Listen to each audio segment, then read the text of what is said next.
Hello. Oh.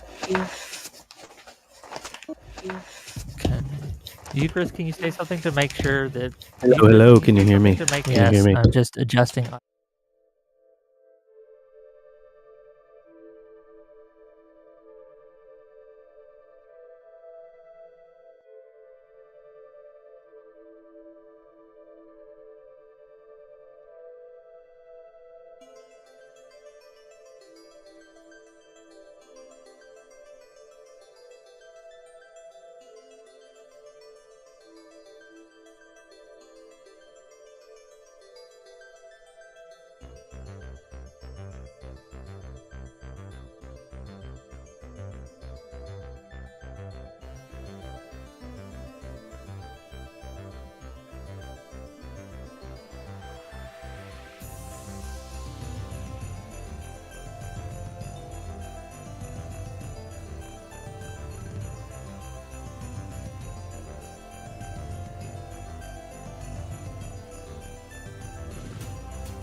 Wonderful. Hello, can you hear us? Are you here? Oh, me? Yeah, you. The only person that we're I waiting can on. always hear you, baby. Okay. Well, we can see your screen. We can't see you though. Oh, that's pretty weird. Was it a good show? I don't even know what you're watching there. Nothing with Dave Rubin is a good show. You know what? That's a good litmus test for life. Okay. Well, everyone's here. Everyone's ready. Let's get this show started. Welcome, one and all, to yet another episode of Whick TV. It's a cross-ideological space where we come together to talk about issues both political and cultural, from the silly to the serious. Gang, have we got a show for you tonight? Luigi allegedly shot Brian Thompson, the CEO of United Healthcare, in the back until he was dead. Many have called him a hero for this action. Some say they celebrate the action's merits, but do not condone the method. Still others are neutrally calling it the aggregate situation understandable. But from a societal perspective, is the killing of a healthcare CEO ultimately an act of defense? Or is Mangione, as the state suggests, a terrorist and cold-blooded murderer who should not be celebrated nor lionized, but condemned in the strongest possible manner? When is vigilantism justified? That's what we're going to be talking about tonight, and we got some great guests to do it. We're going to give each of these wonderful people short introductions, and then we'll get into it. The soy pill, start us off. What is your take? What do you got?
Okay, thanks for being here. Looking forward to it.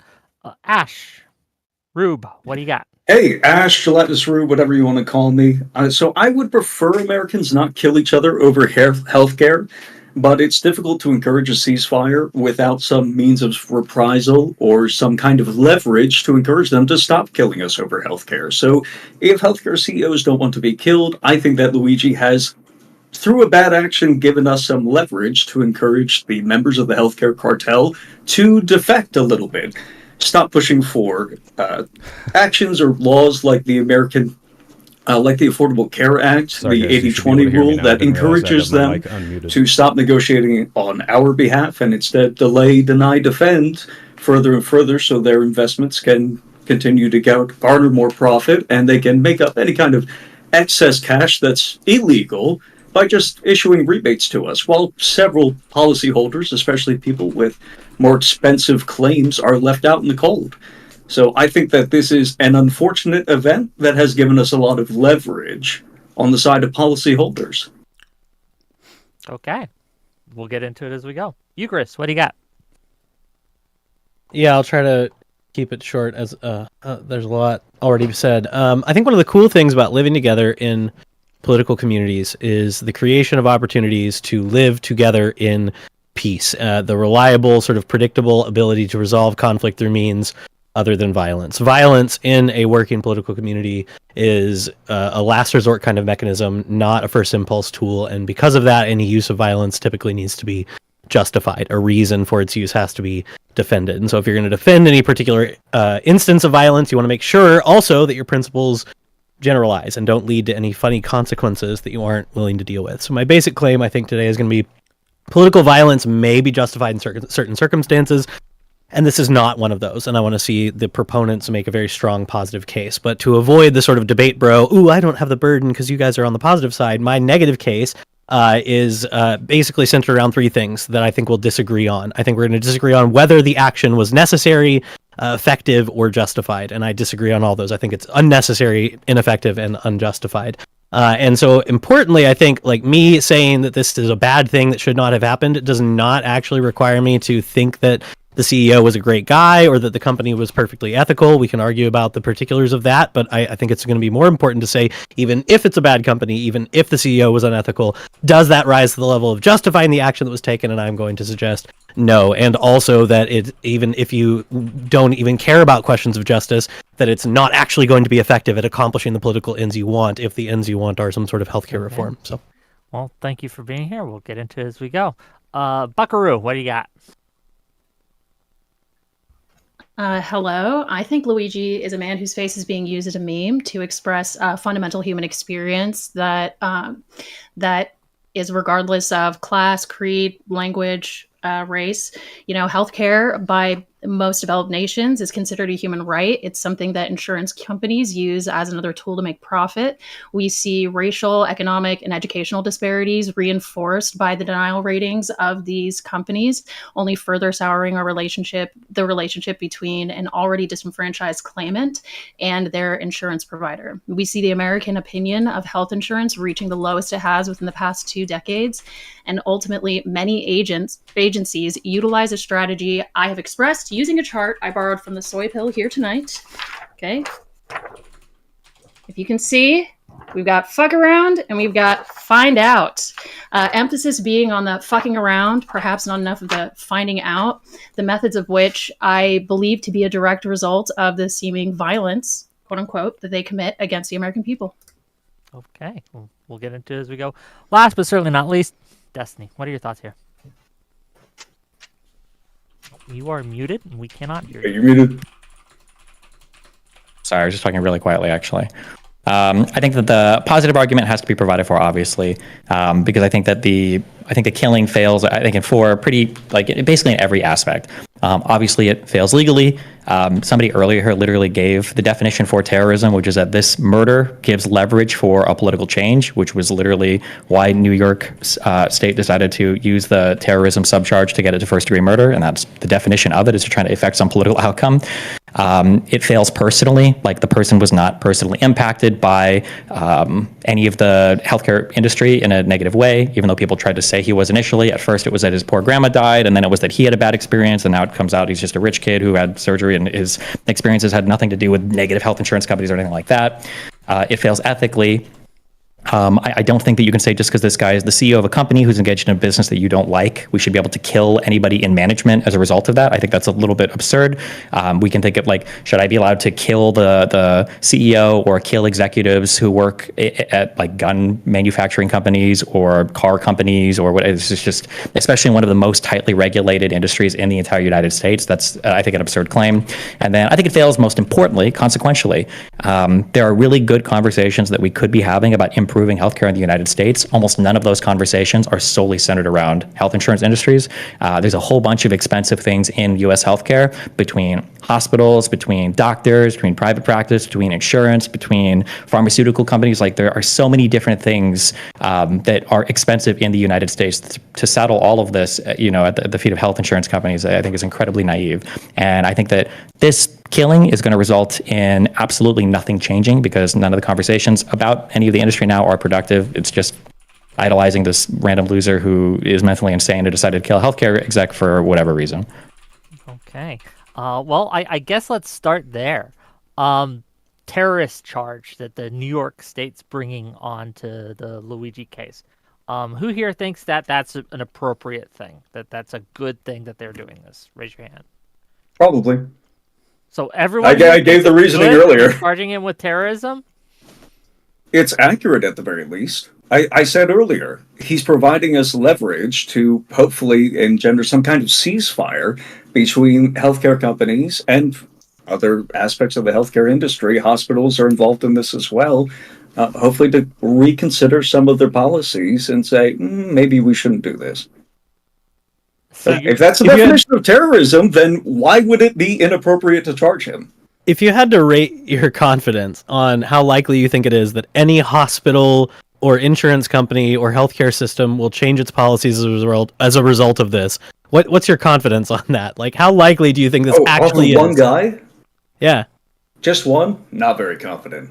Okay, yeah. So I like if the likely or if the possibility of change is part of the justification for this act, I just don't I don't see the actual line here. Like his line, just to be clear, he's advocating for more of it happening, is what he's saying. Sure, yeah. So I think it's a possibility. Eucharist, though, would you then be okay with it if it completely 100% changed the conversation? Like this? No, but I think a lot of the people who are defending it are thinking that it will be effective, and I want them to grapple with the fact that it's not. I want them to realize that even if you think this is justified because it's effective, and I don't think it would be even if it was, that this is probably not going to be effective. In fact, I think this will probably have a backlash effect that will probably entrench some of these problems y'all are complaining about. Well, what metric would you have to see that this was an effective policy? Would the healthcare system need to change significantly? Would one company need to change their policies? Would we need single payer? Like, what would convince you that this itself was the driving force? Because it's a little soon to say. It hasn't even been a month. So this could completely change something by the next midterm. It could completely change the conversation 4 years from now. Like, who knows? But dude, nobody even remembers the Burnell dude that set himself on fire for Gaza. Why would we expect that we're going to remember this like months from now? Well, I'm actually glad you brought that up because I thought it was actually the difference between these two things. One is this guy could have gone and burned himself, self-immolated in front of the United Healthcare building. And yeah, you're right. We probably would have forgotten about him. But because this was so egregious and blatant, everyone is talking about this. Like, this has completely changed the conversation. None of us would be here today if he hadn't done that. I actually have a stat for you specifically, Destiny. If you had to guess, last year before the shooting, you made 305 videos on YouTube. How many of them discussed healthcare specifically? 2 maybe. I don't know. Probably not many. Actually, yeah, conservatively 2. And that's if you're talking about like, you know, Eastern medicine. Maybe one is like anti-vax. Whereas now at least 2 since the shooting has happened. I know this conversation will probably be uploaded. You had your debate with Vegan Gains, so you know that's an 11,000% increase in healthcare videos, and you have a very wide audience. It's really changing. Yeah, but how many other people are having like productive conversations about healthcare? I don't know. You can like turn on every single news station. They're all talking about this. No, they're just talking about Luigi, the fact that he shot somebody. But I don't even think we're talking about it much anymore. We've kind of moved on. We're in the next part of the news cycle. We're waiting for Trump to come into office. Like, I have no way to check this or prove this, but a similar question back at you three. How many of you before this news cycle could have confidently named Brian Thompson as the CEO of this company? Did you know him by name or sight or face? Okay.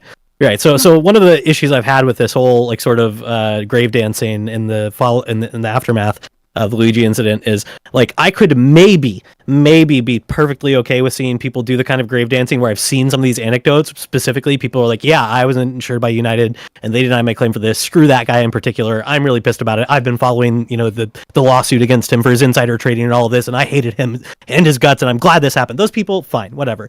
But most people had no idea who this guy was, had no idea what was going on in this company, probably couldn't have told you anything about any of these stats beforehand.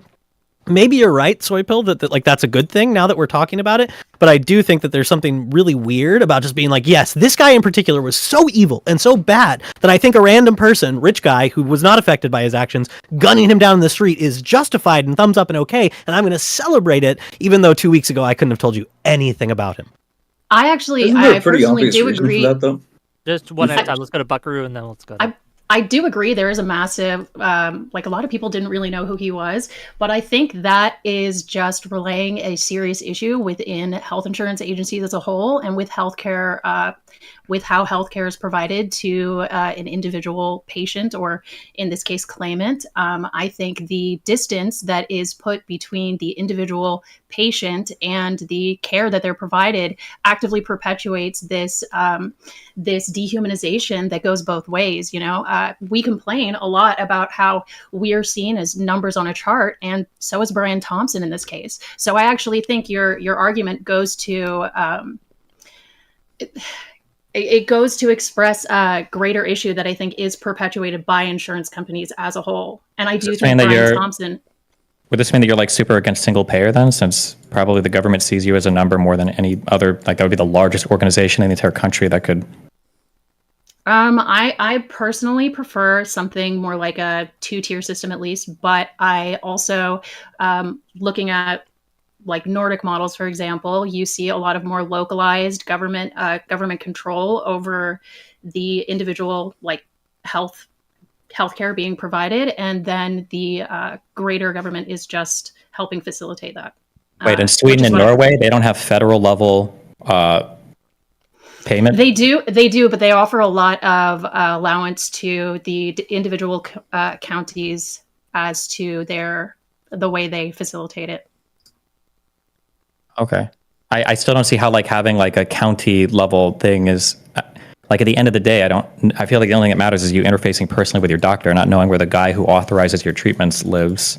Well, the difference is in one of these countries, the non-profit healthcare system is incentivized to get the best care for the people and not to make money.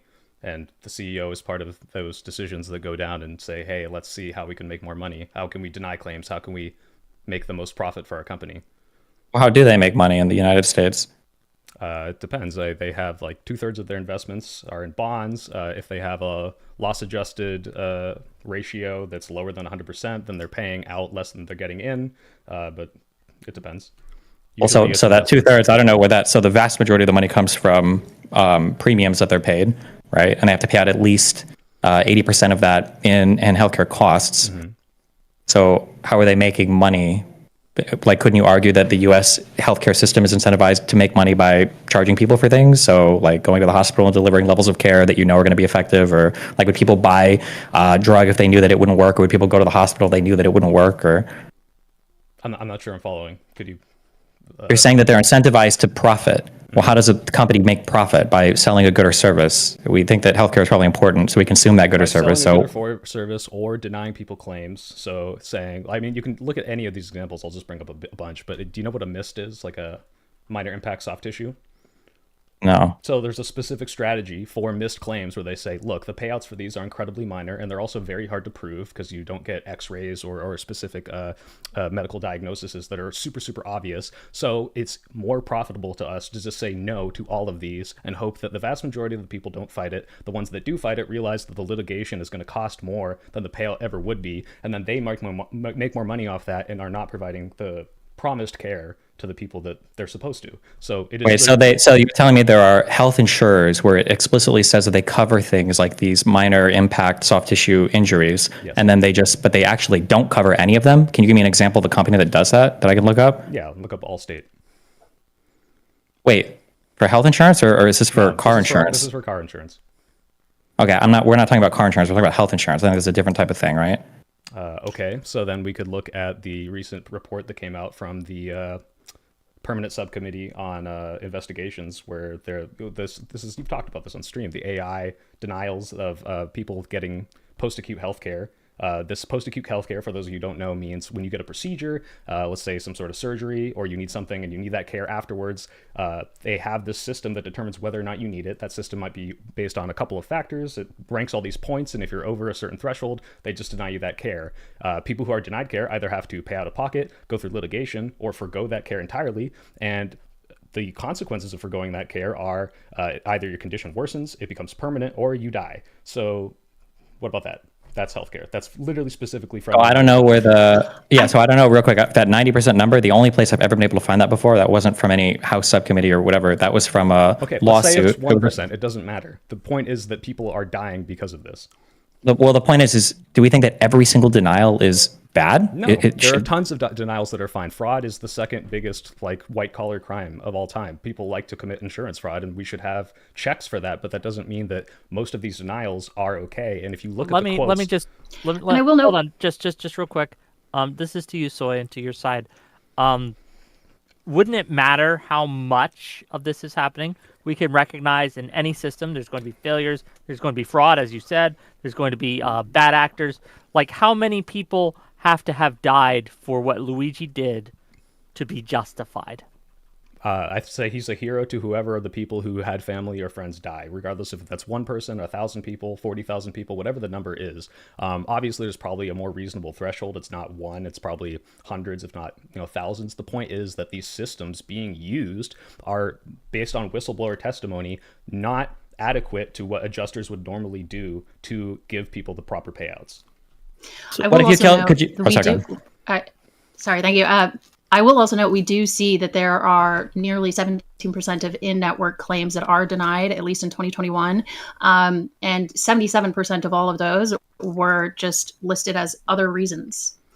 There wasn't even a clear outline as to why they were being denied, as to whether it had to do with their specific policy or if they filled out the forms wrong, which is part of the denial rating as well. So wait, hold on, wait, real quick on that. If somebody filled out a form wrong, wouldn't that be a good reason to deny somebody? I believe that if a company is promoting themselves as offering some concept of safety to their customers, I think that is something that they should be held to, whether or not there is like one line in a policy, buried in pages upon pages that maybe exempts them from a small amount of coverage. Yeah, just to piggyback on that, some of these, like, you filled this out wrong, are tantamount to the voter, tests that they used to have for black people in the 1800s. I'm sorry, I'm going to need an example of that where you're filling out a convoluted test and then that is the incorrect form. So and that's how they're denying a thing. I don't think paperwork for any of these cases, and they're specific on policy records. I believe McKinsey documents have promoted this. Or if you don't want to go back to auto insurance, we can just talk about the fact that these companies do share practices. It's like one of the only like antitrust laws they can get around is to make the documentation more complicated and more difficult to fill out, and to delay those claims as long as possible for whatever reason you can. So they already delay them when they know they're justified in paying them out for if someone had an alibi, if they thought they might have committed like arson fraud, if someone had some sort of, I don't know, like a health issue where they produced all of the medical documents necessary to show that they actually do have that condition and they do need that care. Already at that point, they are denying those claims just to prolong and fight and make that litigation cost those people more, to take that money and to invest that float for extra interest in the long term. So they don't make money. So just real quick, they don't make money on these filings are public. Where they make the money, they don't make a lot of money on investments. That's just not the case. There's because the money that comes in and out of these companies is like moving so quickly. They don't invest a ton of this money and make a ton of profit this way. Yeah, but that's they get rid of that's how they get around the fact that their ratio of payouts to claims can be over 100%. That's the only way they can make profit otherwise. Okay, so there's like I will also note the NICA or NAIC, the national. No, finish your point, then you, Chris. Finish your point, then you, Chris. I'm just trying to go ahead. Oh, okay, sorry. The National Association of Insurance Commissioners. Sorry, I have my notes down here. That's why I'm reading. They actually have a model of it's Model Unfair Claims Settlement Practices Act, and under it actually lists a bunch of different unfair practices that are utilized by insurance agencies, and that it includes not attempting in good faith to effectuate prompt, fair, and equitable settlement of claims submitted in which liability has become reasonably clear. And this is one of, I believe, 15 different unfair practices that are utilized by insurance companies that actively go against this. And this Bucker, I will add that they will only punish you if they can establish that's a commonplace business practice. If you do it once or twice, they will not punish you for that. Eucharist, go ahead. Yeah, there's like multiple levels here that are difficult, because one of the things we're dealing with is when we look up like how often do insurance companies deny these claims. The numbers for that are not always good or useful. They're not available, we don't actually. They're exactly right. So when we get numbers, they're from publicly available databases or reporting and things like this that don't come directly from the company, right? So that's maybe a problem. But they're also because it's not just. You gotta let you, Chris. I'll write it down. Sorry, go ahead. They're also only tangentially useful sometimes, because some of those numbers include things like denial for pre-authorization, failure to file pre-authorization requests, and those typically get hashed out between insurer and hospital, not at the patient level. So usually, like if you get something in the mail that says your claim was denied because there was no pre-authorization request, you will sometimes see something at the bottom that says something like patient is not liable for blah blah blah, because that's something that gets hashed out. The hospital should have asked the insurance before they did it, they didn't, and then they hash it out, right? So that gets included in that bucket of denials. And so what we're just concerned about is like percentage of denied claims and how many of those are claims that should have been approved. What we're saying is we're looking for the percentage of denied claims that are actually fraudulent, which is we are contracted to cover this, you have shown that this should be covered, and we're not going to pay it anyway. And so that's what we're looking for within that big number, and it's hard to find. And because, as you said, the numbers are not available. That is another issue, right? Because Go ahead. Yeah, you can go on that one. Jump in on that. It's like the reason the numbers are not available is because these insurance companies lobby to make sure that they do not have to publish them. The only place they You know have to who get else them has to lobbied to make sure they don't have to publish them, though, is labor unions. The's an article I'll send you guys later if you want. ProPublica has done a series of essays on this. The point is that the NAIC is the only people that get this. They report it to them privately. They're not even a governmental institution. You can get accounts from the people who work at this place, and they say that like you said, the data is overlapping. It's ambiguous. They don't all use the same reporting standards. And finally, there are companies that do transparently release this data. One actually that I know of called Chubb, and it's the most transparent, and it's lets the best consumer to ensure a relationship. It costs a little more, but is completely possible for all of these people to release all of their data. Yeah, all of this is. Hold on, just real quick. All of this is nice, good, interesting information. It's connected to the topic at hand, but the topic at hand is, let's just cede all of that ground, right? The health insurance companies are bad. They do bad things. Is it okay? Well, no, you can't cede the ground because this is literally where the conversation is and where it needs to happen. Because if it is the case, because the problem is that on one end, you've got this caricaturized version of health insurers who are just like, the only way we can make money is by denying everybody all their claims all the time, and we do it maliciously and evilly, and we whatever. Like, that's on one end. And then on the other end, it's like, okay, well, you've got businesses that function in like the most heavily regulated environment, probably of all U.S. businesses, probably in all industry in the United States, and denials happen. Like, even Medicare and Medicaid have double-digit denial rates, and like, this is just part of operating in this industry. So, like, if we're all, I think, because I imagine, even Eucharist, I imagine you would agree that if it was the case that health insurance companies were just arbitrarily, maliciously, and evilly denying people claims for literally no reason, but just to watch people die and make more money, in that case, fuck, if a guy gets whacked or whatever, I don't know, maybe. Well, no, I would want to argue, even in that case, that they're like, you should be prosecuting for the fraud that's happening, right? Which was exactly what was happening with the lawsuit against Brian and other people for insider trading, right? That to the extent that UHC is actually committing fraud on the level you guys are alleging, there are legal avenues that you can pursue. People. That's like, if you look at any CEO that's ever been prosecuted for any of these things, at least what I could find, 9/10 of like every single article is all, oh, you were defrauding investors. And the one person who ever actually went to jail, I don't have it right in front of me. Let's see right here.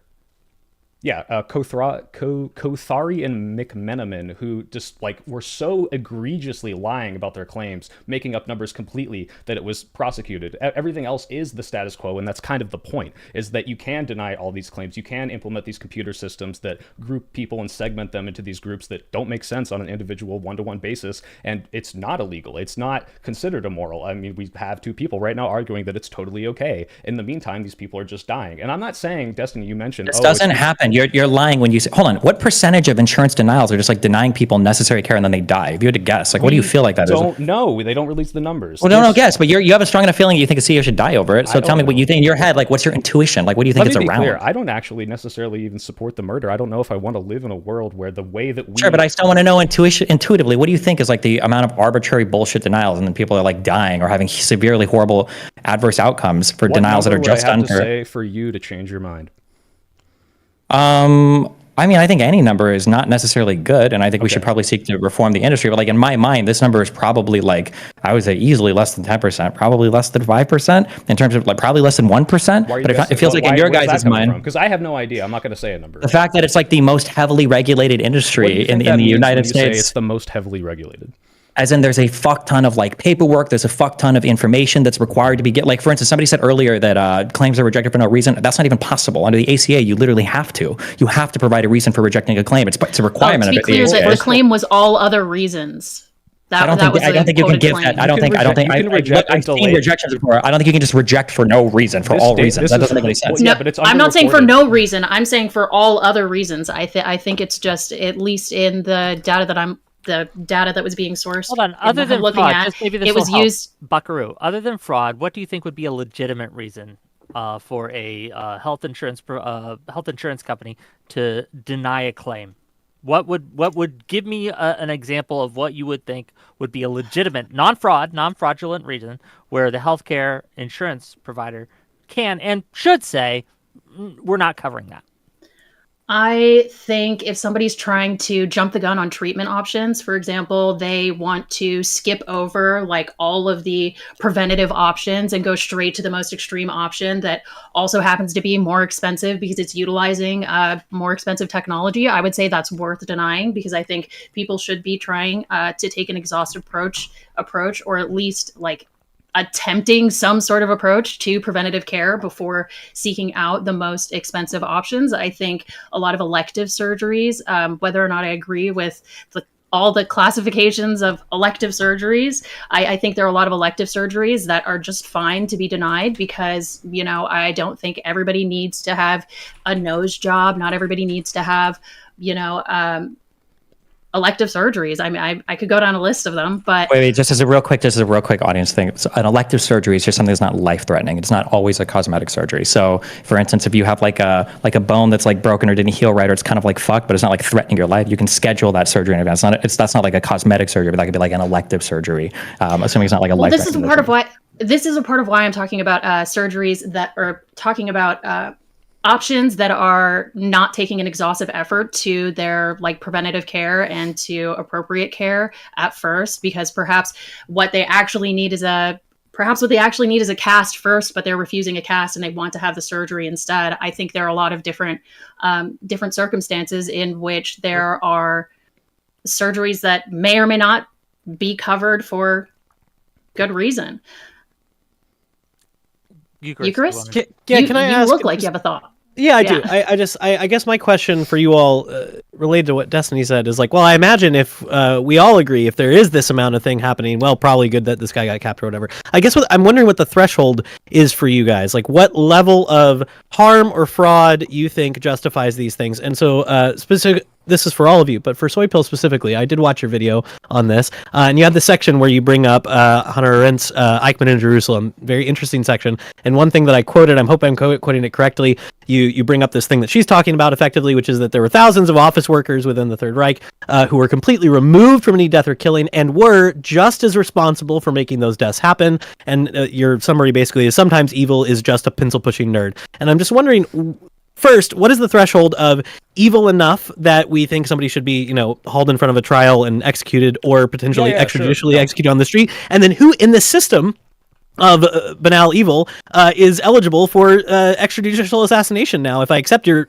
premise that lots of evil is pencil pushing nerds in this healthcare system that we all agree is very extensive, right? It's hospitals, it's insurers, it's the government, it's everybody. So which of these people can I just cap if I want to? Okay, right? So do you guys know the names of other C-suite executives at United? Do you know who the new CEO is? So we can't. Do you want to like which of these people, right? Right. Yeah. So first of all, I want to clarify. I don't necessarily want to live in a world where the only way to get change is to cap people in the back of the head. I still have some hope that there is a way to work within the system. I'm just saying that the people who do view this man as a hero do not feel as if they can live to see that change, or do not believe that change is possible. So just to get that out of the way, that's my position. Second of all, when you are in a position of power, whether or not you are on the internal committee that is deciding whether or not to use these systems that are arbitrarily denying people, and like I said, I think Destiny, you mentioned like, oh, they're these evil healthcare companies, they're wringing their hands. Like, I don't believe necessarily that they're viewing it that way, as this like, oh yeah, how many people can we kill today? It's a matter of turning people into numbers and disassociating from the humanity of those people, right?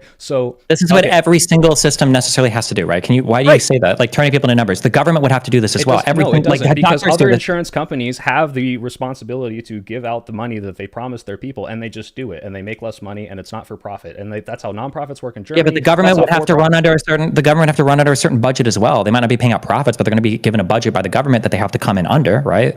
Sure. Yeah.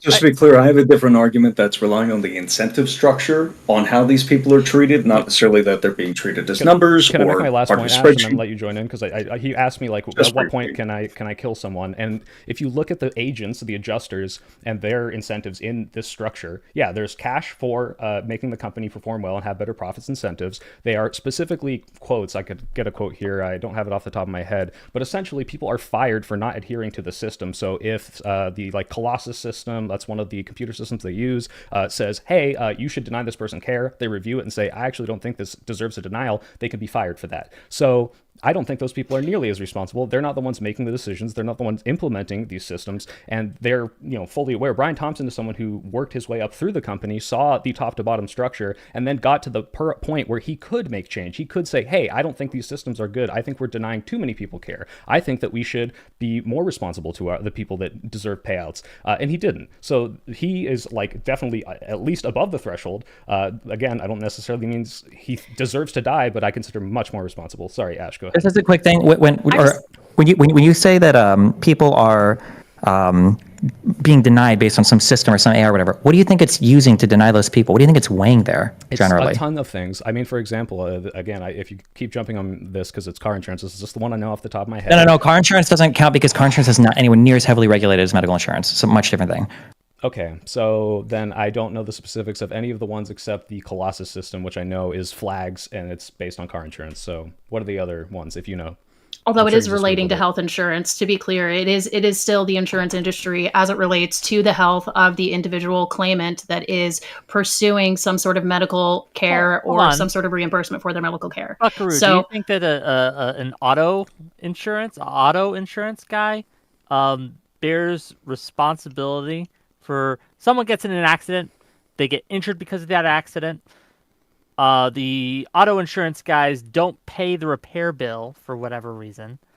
Well, I'm still talking about how it relates to health insurance, to be clear. I'm not talking about the repair bill for the car. I'm talking about the health insurance, the insurance that relates to the health of the claimants that may or may not have been injured in the accident in the first place. And the car insurance has to pay out for auto injuries, so it's still part of their health. And if they delay or deny claims on, whiplash, which is the minor impact surgical tissue or whatever it is, soft tissue, that can make your, if you don't get that repaired in the 3-month window, that can make your condition permanent or worsen. So are they, again, are they on the chopping block, or are they on the wanted posters? I'm actually glad you asked this, because I did want to put in my 2 cents as well. I think almost anybody participating in the medical and insurance industry could bear maybe 1 penny of claim.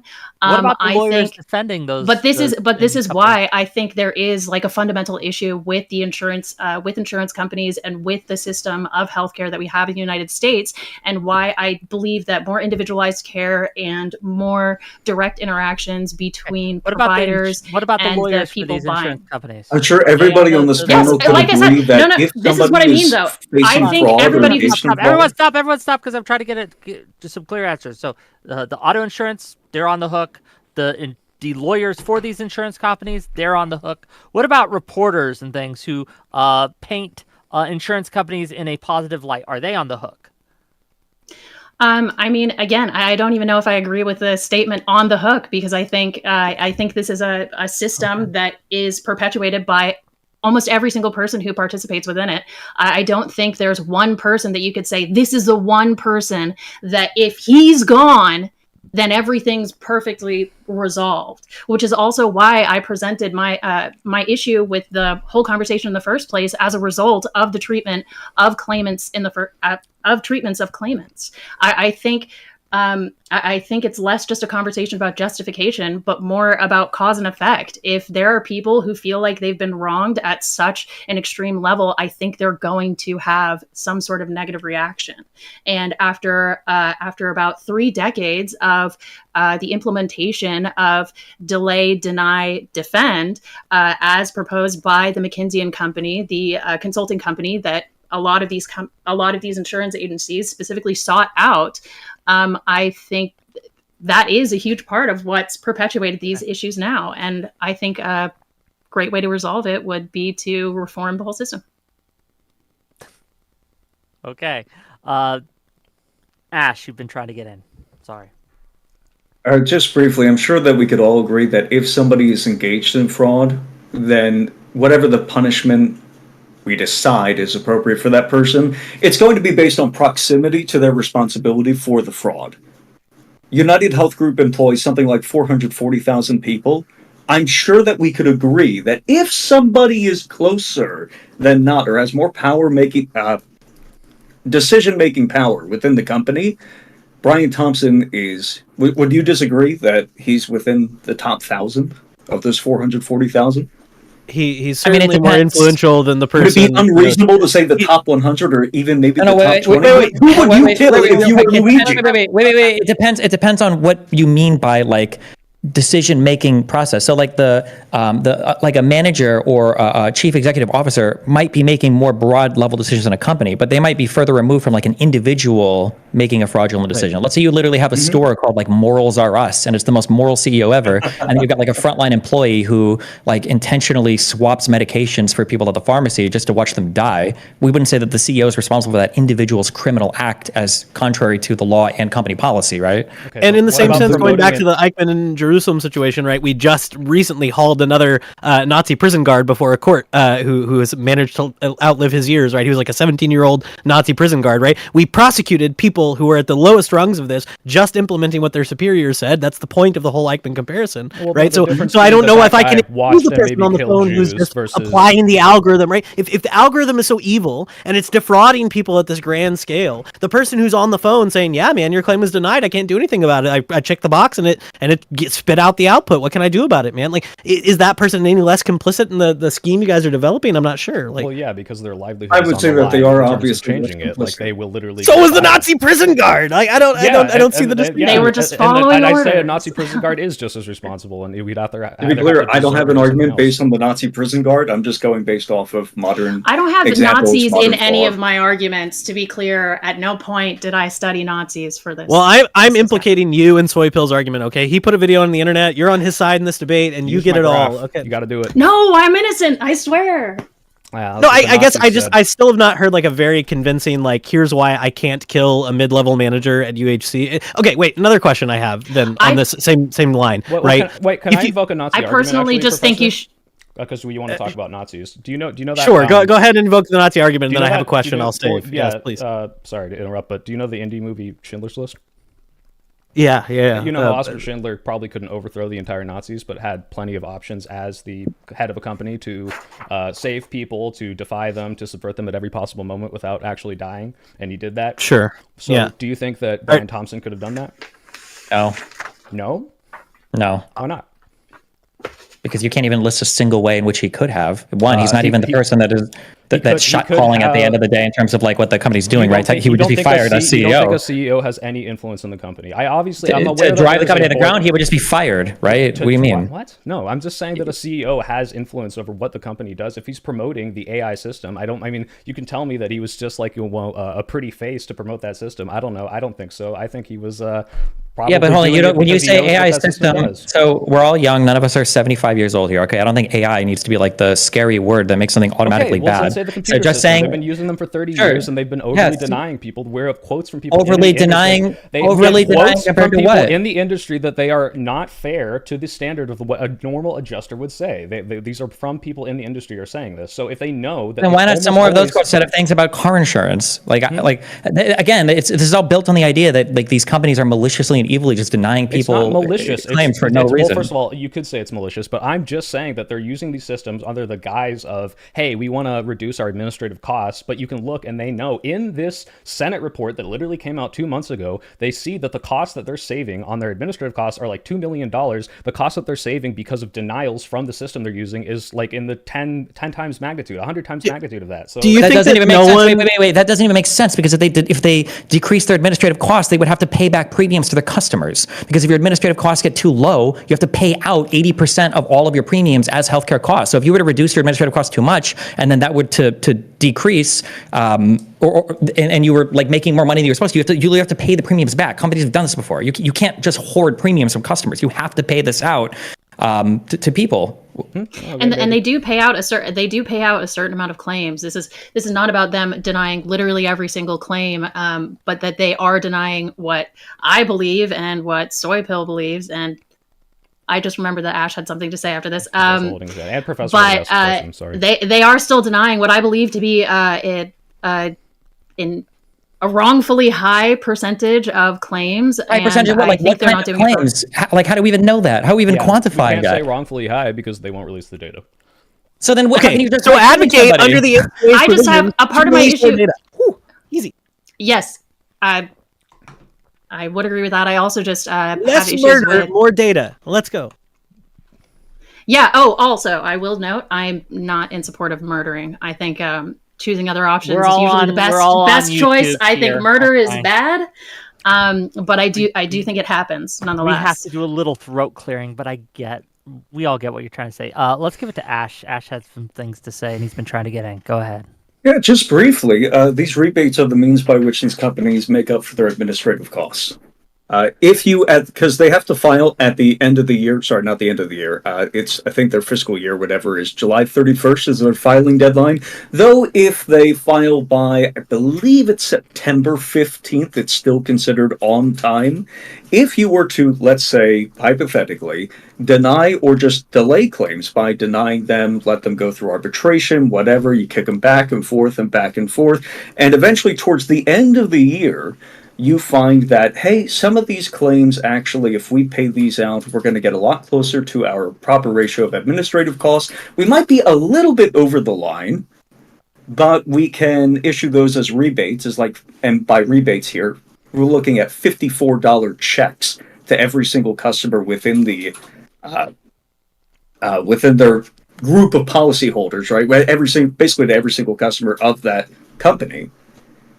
That's an interesting hypothesis, but then we should be able to do a very easy study and show, are you more likely to have a claim denied in the beginning or end of the year? We should be able to see that. Like, that would show up very easily, right? How would we do that? Wait, how would we do that? Right, you could survey customers, you could survey hospitals, you could survey, what do you mean? There's a million ways you can measure that. When did you have a healthcare claim denied? Yes or no? And you say yes. What correlation are you looking for?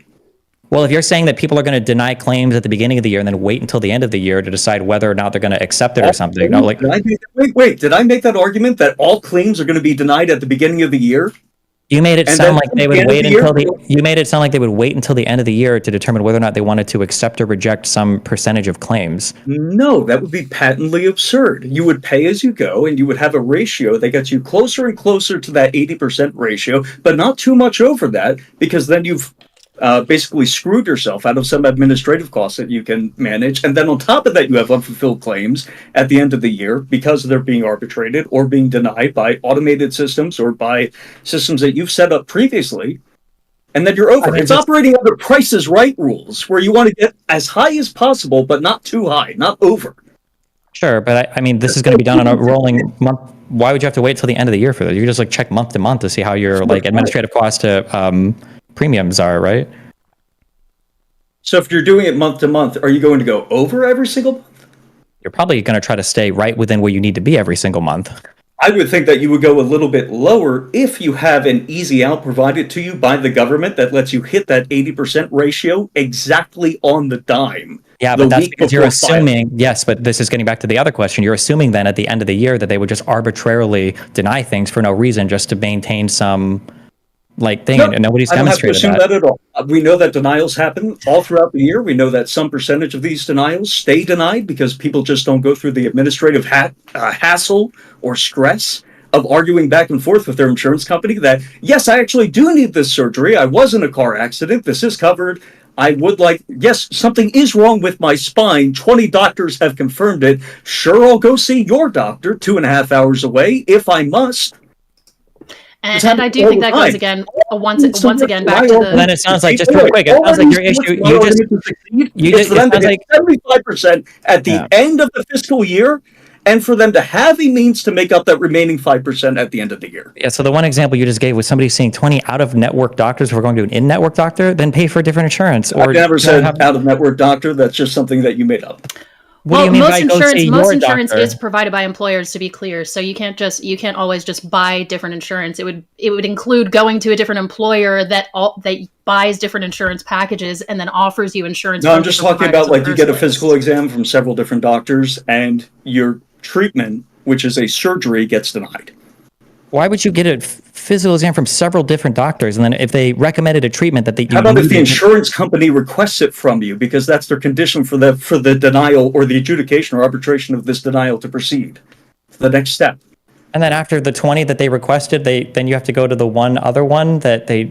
That would be pretty fucking absurd, and it's why an insurance company lost in a lawsuit describing this exact situation, which is why people are pissed off, by the way. You don't actually need to have a 10% death rate among healthcare companies for this to be a because somebody got sued once for an issue, that means that it's an industry-wide norm?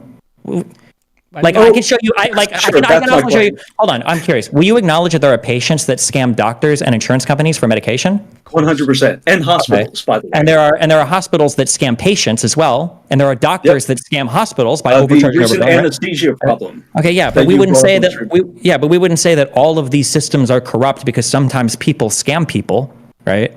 I didn't argue that at all. I just said that they had a financial incentive to act poorly because they have a get-out-of-jail-free card at the end of the year provided to them by the government. I don't think you can defraud somebody of their insurance, and as long as you hit that 80-20 ratio, you get out of jail free. You still have to give a reason why you deny people their claims. You have to give a reason for it. It's part of the law. Sure, absolutely. And the hassle, administrative stress leads to some of those denials being dropped. If you want to say that's not true, that's fine. If you want to say, like, hey, I don't think that this is a widespread problem, there's actually nothing going wrong here at all, that's totally fine. Just live with it is an acceptable answer. The problem is this shooting is a referendum on just live with it.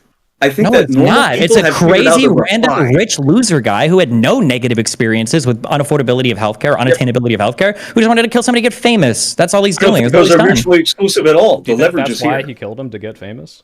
Yeah, of course. What do you mean? What do you think his reason was? I don't know. Did you read the book that he read? Yeah, I like. Do you think he read the book that he read? He did write a manifesto. Yeah, he wrote a manifesto. Say why he did it. He tried to remain anonymous. Like he didn't.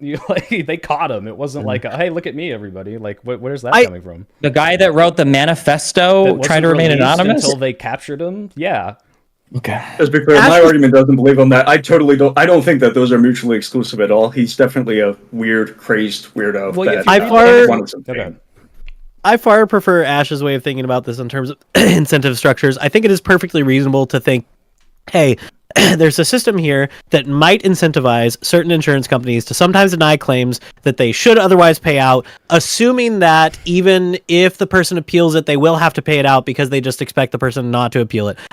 This definitely happens in car insurance. It's probably happens in health insurance. This is part of the ProPublica reporting. It's a good series. You guys should read it. It's convoluted and hard to appeal denials of health insurance. Sure, that probably happens. There's probably an incentive there that happens sometimes. There have been McKinsey documents released that prove that they official strategy. Let you Chris finish. My question is, even if I concede that, I'm still not sure which parts of this are relevant to who gets the Luigi treatment, right? So you also have brought up institutions treating people as numbers that lead to harm or death. What other industries do this? I'm sure it's more than just health insurance, and I'm sure it's more than just car insurance. Do the CEOs of other companies that treat people as numbers for profit that leads to harm and death, do they get the Luigi treatment too? Right? And again, which parts of the C-suite get the Luigi treatment, right? Where do we cross this threshold, and which of these companies apply? And my other question that I was going to ask earlier, and again, I'll try to not, I'm not trying to make you guys Fed post, but let's assume that Luigi had attempted his act and had failed, or had never attempted it at all, and you guys magically did know that Brian Thompson was the CEO of UHC, even though you didn't know that before. Would you be on this panel advocating that somebody go out and give him the Luigi treatment? And if not, why not? And if so, who else is on that list? I just don't know where this principled stance is coming from, that this is the thing to do now and it's good and we should praise him for it. Well, this is the whole second part of my argument. I'm glad you asked. So I don't condone necessarily the murder, but the reason I don't is because I think we are closer than we ever have been to getting a single payer, except for maybe not ever have been because of who's about to be president. But it is possible to reform within the system. It is possible to elect someone who will actually change this. The issue I have is, while I might not have that issue, what do you tell the people who are dying and suffering today because of these policies? What are they supposed to do to fight this? Because you can say, hey, in 2 years, maybe we'll have someone who changes this. In 4 years, AOC is going to be president. Maybe she'll, do some crap. But what the hell do you tell the person today that their mom is being denied her medication and dying, that is not getting the... The reality is, the problem is that that's just probably not really happening. This is a fabrication that you're putting in front of people because it sounds good, because very few of you, if any of you, and you even have engagement with the healthcare system. This didn't even crack the top 5 issues that Americans voted on last election cycle. Yeah, because no one knows. To be clear, most people... No one knows that everybody in the U.S. is dying because they can't get medication. How is everybody? First How of is all, it the that you number is convinced- like how is it 40,000, that and that's people- probably inflated. I How didn't is say it was how everybody. is it that people in Colorado and Pennsylvania and Michigan are somehow convinced that illegal immigration is one of the worst issues facing this country, but they don't know that health insurance That's and what health people are talking about, and now we're talking about healthcare. And if a bunch more people did that, maybe they would have voted on that in the election, but they didn't, and no one did. Yeah, Like but I if said, you're you had saying no that we videos have- on it before. A lot of people weren't talking about this. Sure, and if nobody's talking about it, what would that lead you to believe? It seems like it's probably not having the impact that you're trying to make us believe. If the only way you can get somebody to care about a particular, you don't have to talk about Are you inflation. implying Get that if people to no care one's about talking inflation. about something, it's not happening? What When's I'm the last time you implying saw is them that talk about climate change on Well, you Fox gotta let News? Is it Destiny not answer your happening? climate change is talked about almost constantly. What are you talking about? It was part of major legislative packages that On Biden Fox passed. News. They are talking On about the Fox News, they problem have that climate anti-climate- change is. They are talking about, wow, the climate's really in trouble and we really need to do something about it. They're probably giving opinion. They're probably anti-climate change, but they're probably articles on it. They that got bring found up out the last Biden week. bill, they dismiss it immediately, and then they don't talk about it again. And then suddenly Like, it's there's not a problem literally because 5 articles in the past 2 days. Blue state governor's climate law, a plot to get left. they're all talking about how much they hate the people trying to solve climate change. They're not really talking about climate change and the effects of it at all. The point that I'm giving you is that if nobody's even really talking about this till somebody gets killed, it's kind of strange to come out and be like, oh yeah, healthcare is like killing tens of thousands of people in the United first of States all, every single year. Well, I mean, I think People this is- that I think- are being Can I finish talked the to. sentence? I'm going to finish the sentence before I get cut off. Holy shit.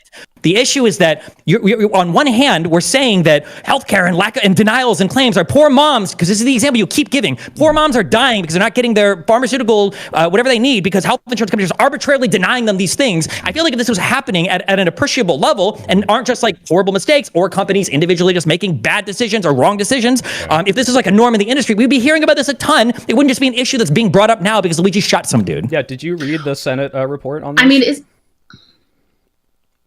Summarize it for me. What is the Senate report on this that you want to summarize? Yeah, so essentially they investigated that the post-acute care that's supposed to be provided to people was being denied at rates like 3, 4, 16 times higher than the normal denial rate after these systems were implemented. Post-acute care being denied does end up permanently hurting people, taking all the money out of their pocket, or killing them. Do you deny that that's true? I don't deny that a Senate report said it. Wait, so real quick. Do you want here? I'll link it to you. Is there? Like Yeah, a go for patio? it. Link it, and go ahead and I'll go through it. Yeah. Wait, is this one released on October 17th? Okay, Yeah, sorry, go that's for the it. one. You got it. Cool. Okay. I would also just like to note, I think a part of the reason that we see, I mean, first off, I would argue that right now over the past 2.5 decades, we're actually seeing an all-time low in the American opinion of their health insurance. I would also like to note that that insurance agencies actually spend a large portion of their profit, or I guess not profit, of their revenue on advertising, explicitly because a lot of what an insurance agency is selling, it isn't actually something tangible. It's the feeling of safety. It's the idea that you can go out and drive, and maybe if you end up in a horrible accident, you're not going to be fucked up the ass because of it. So I think that has to be considered when you're talking about the American public's perception of insurance agencies as a whole. That's why they spend so much money. And I think that's also why they purport themselves to be, a friendly neighbor, why they say that you're in good hands, why they have a cute little gecko that's selling you something, and they have amazing jingles for every single one. So just to kind of put things into context, while it perhaps may be true that we are at an all-time low, at least in America, for how they perceive the healthcare system, when you ask people how they perceive their individual healthcare coverage, it's 60 to 70% approval rates, right? Like a majority of people like the coverage that they get.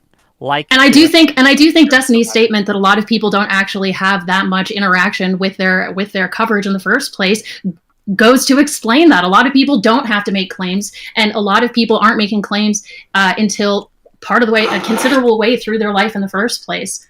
So I understand, but I don't know if that actually goes to address the whole issue.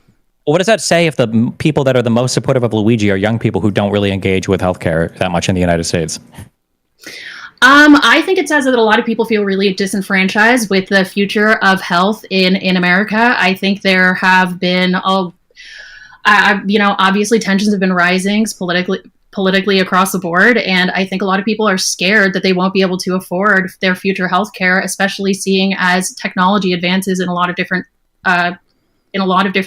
aspects of the application of their healthcare. And I think young people are worried because they think they won't be able to afford it in the future, but the people that are currently engaging with the medical systems have a higher opinion. All the people that would have voted yes died because of denial, so they couldn't. Oh, Well, like I said, I think a lot of the people that are voting yes probably don't have as intimate understanding and experience with the insurance industry as a whole, because I covered earlier about 80% of claims are approved. It's not that every single claim is being denied. I just have such like people right now are disaffected with every possible institution, right? Ratings for every institution at all levels are kind of at all-time lows when it comes to trust. And healthcare, based on the stats Whick just gave us, I haven't actually looked at this particular stat, seems to be doing better than almost any other institution. So I just, yeah, people are bummed right now about a lot of things, but a lot of that is vibes, and a lot of that is not actual, like it doesn't actually track reality always. And so I don't know why I should hang my hat on, well, people are sometimes bummed about it, and the people who are most bummed, as Destiny is saying, are the people who are least involved with it right now and who know the least about it. Well, I don't particularly care. Like, I think there's merit to some of what you guys are saying. Like, hey, we should see more of the data about whose claims are getting denied and why. Like, there are provisions in the ACA that could allow us to see more of this data that, for whatever reason, for various reasons, lobbying and everything else, have not been chased down. So maybe we can push for that, right? But I'm just not seeing where in this whole conversation we're having we've crossed the threshold of now you get the Luigi treatment. And well, again, I don't see you all grappling really effectively with the actual implications of saying, well, the Luigi treatment, at least in this case, was justified, because I'm just not seeing any serious wrestling with like what else is justified on the arguments you're giving me. I just like to know, again, I don't think that anybody should be going out and getting murdered. I personally am against murder in basically all the options. If we can exhaust, just like with healthcare, if we can exhaust all the other options first, I want to do that first.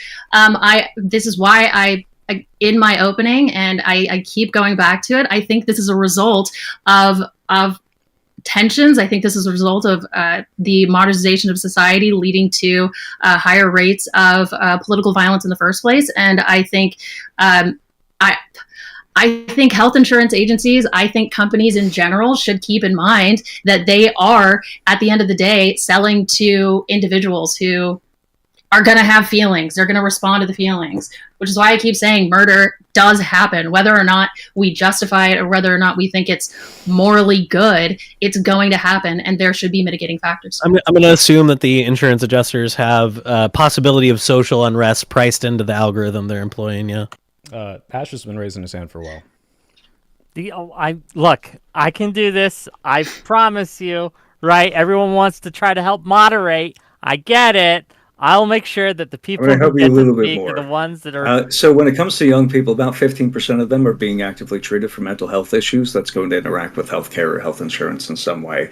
The reason why fraud and other financial crimes are treated with not just making up for the original loss. Wait, hold on, real quick. Wait, what was that 15% speaking to? What was the point of bringing that up? You want to wait until I finish the end of it?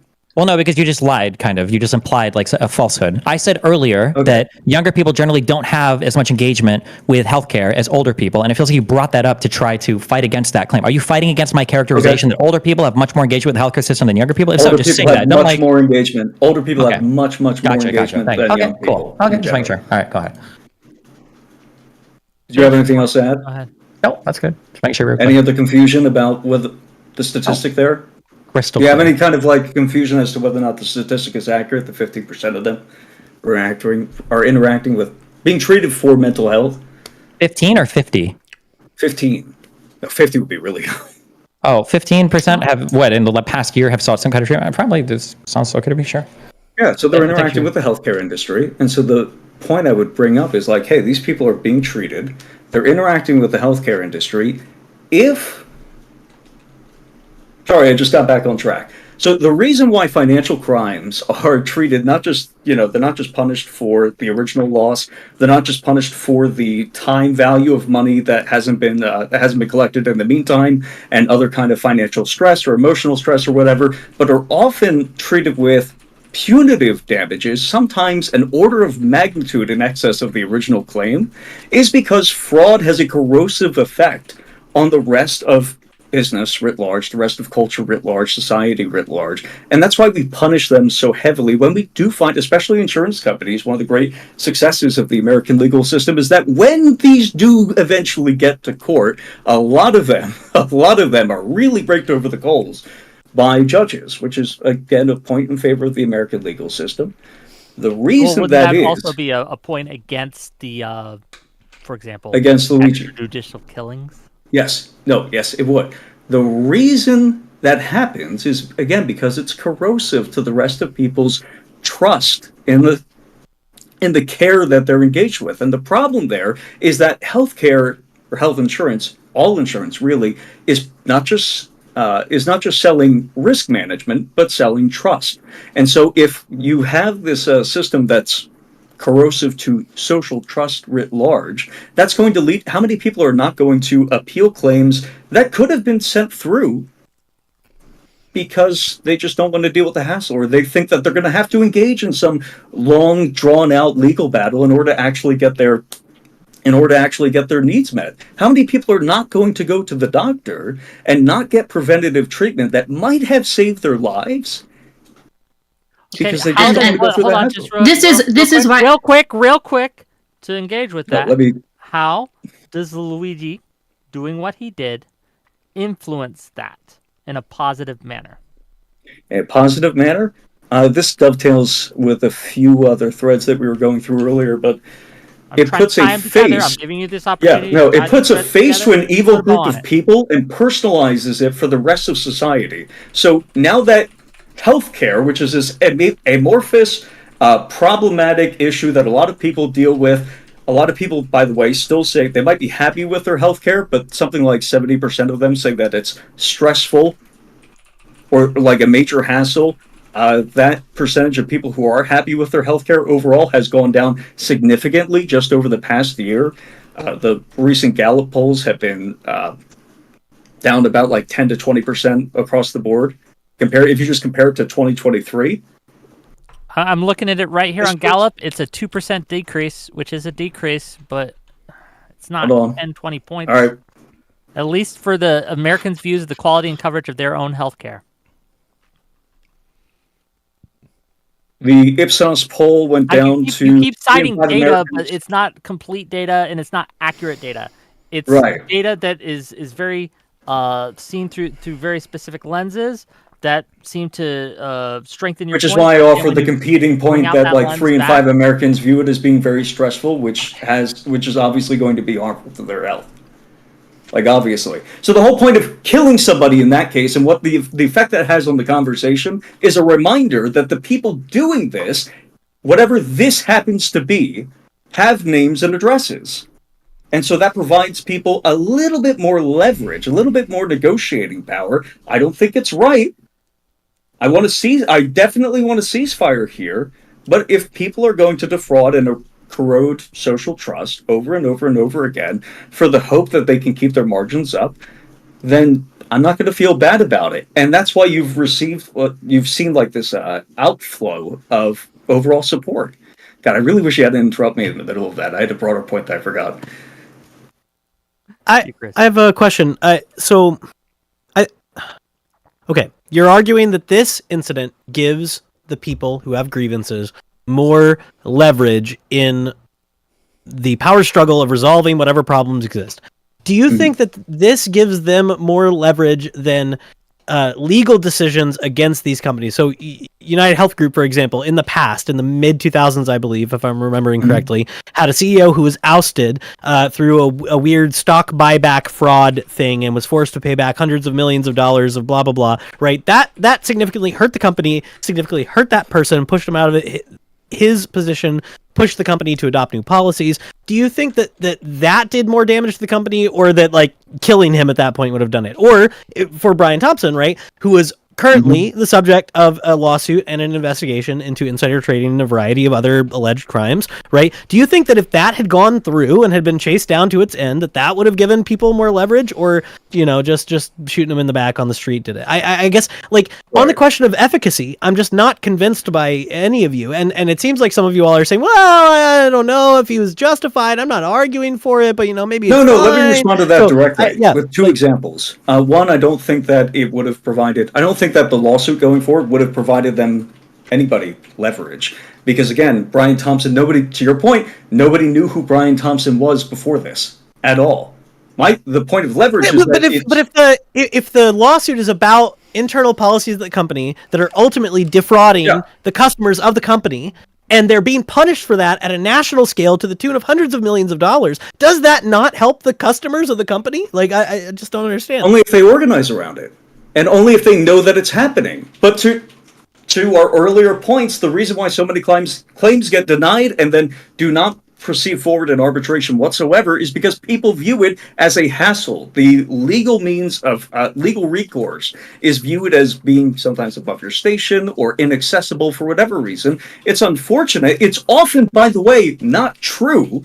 And it's a shame that people don't proceed with arbitration more often. They would have less hassle if they did take that additional step forward. However, how do we know that it's not just that most of the claims denied were probably denied for an acceptable reason?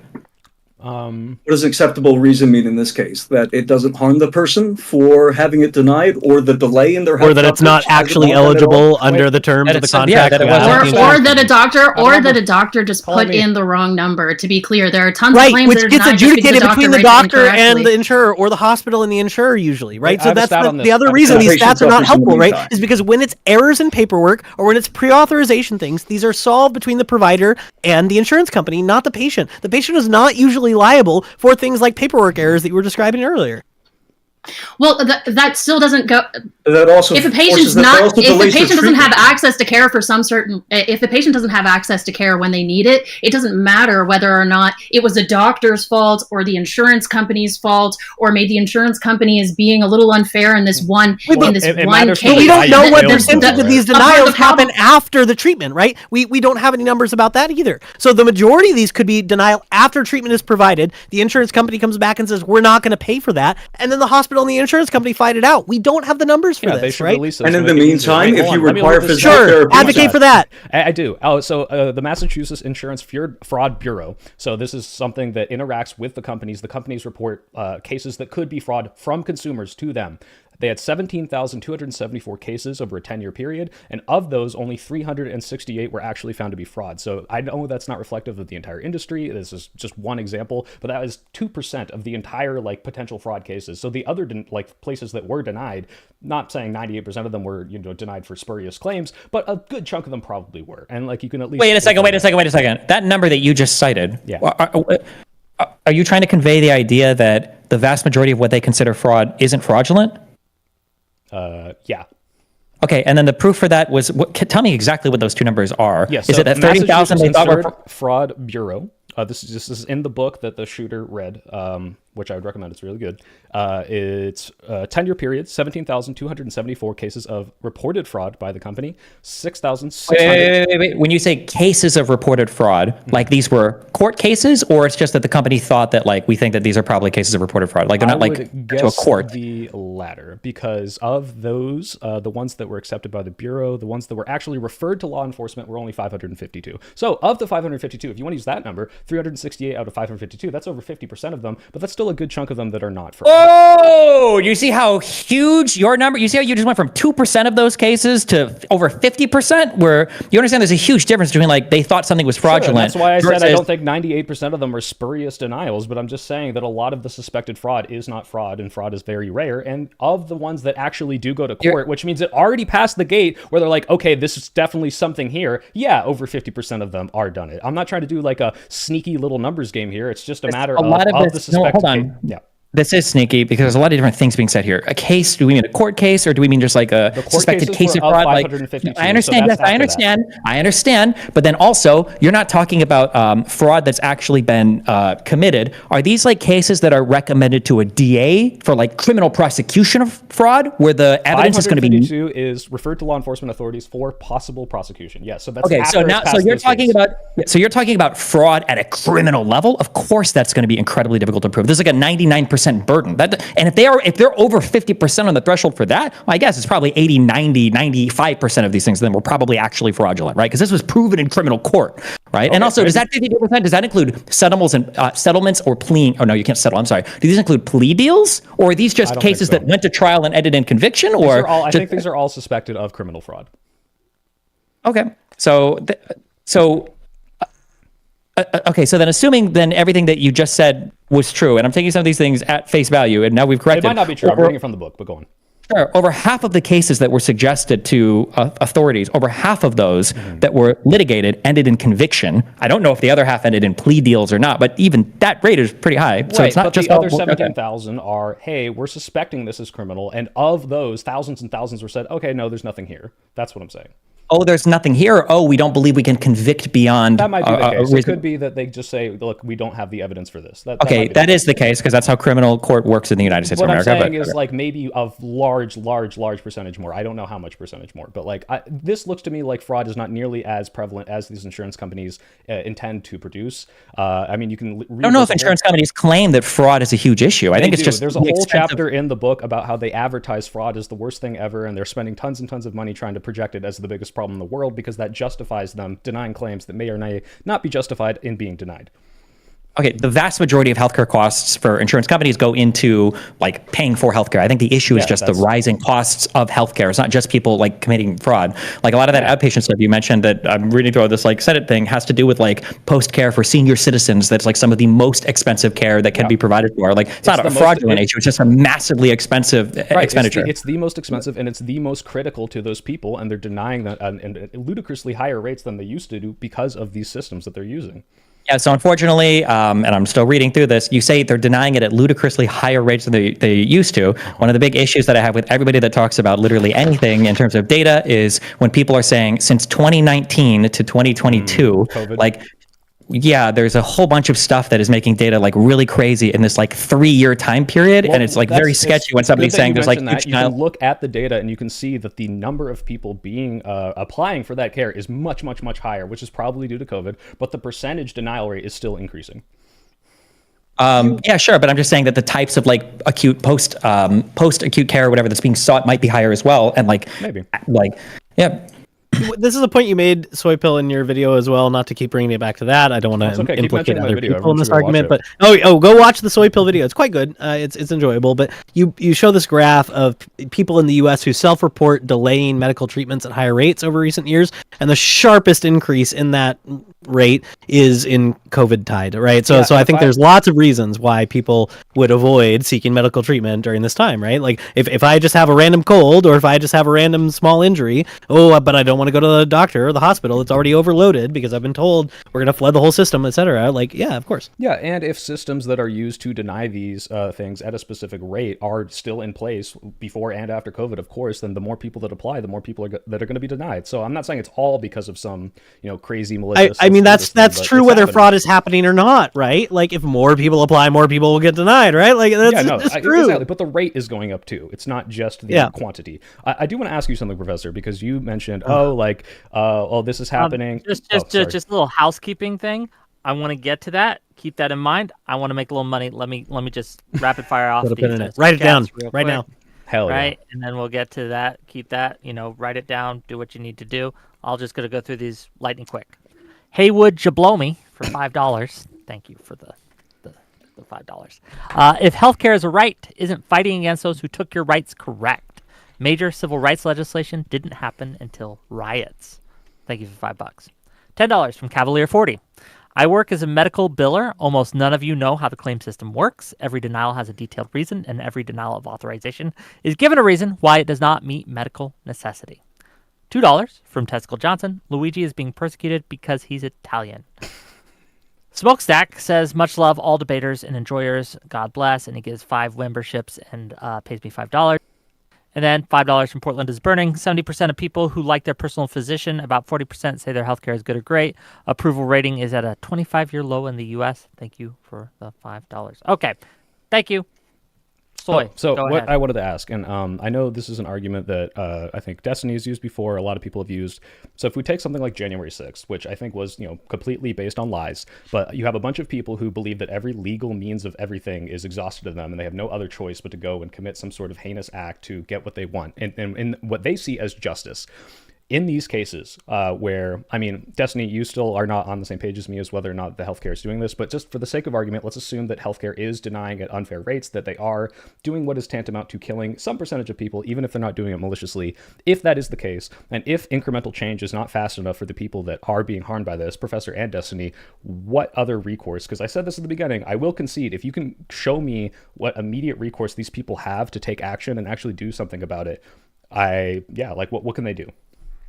I would not say that people in a variety of circumstances, even that might be life-threatening, necessarily always have immediate just recourses, right? There are people who develop cancer from some malicious negligence or incompetence on the part of some company or party that dumps chemicals in the wrong place by a school or something, right? Those people, by dint of their imminent death, do not gain the right to go kill the people who cause these problems, even if it threatens their life, right? So I just... Wait, why not?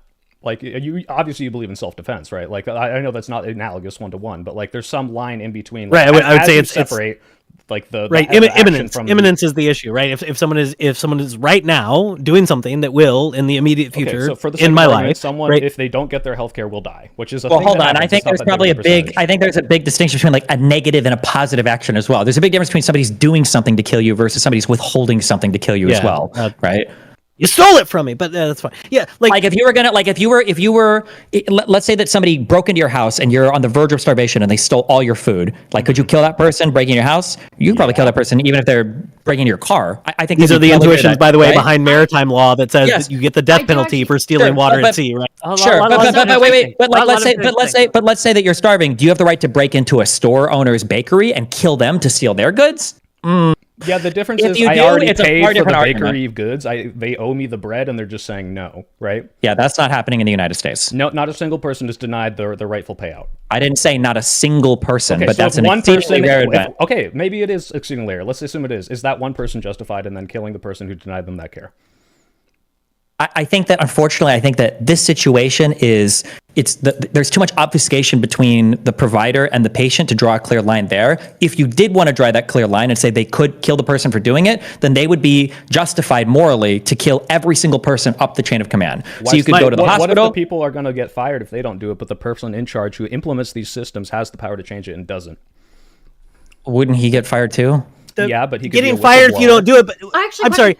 Are you saying that those people are justified in saying, "Oh no, I'd lose my job if I saved this person's life"? Starve to death and they on take the that street choice. Or be homeless. Yeah, they're much more justified. No, those people are complicit too, right? If you're in the situation where you can save someone's life or lose your job, you should save their life, of course, right? And that person's a bad person if they don't. But I'm not going to kill the person.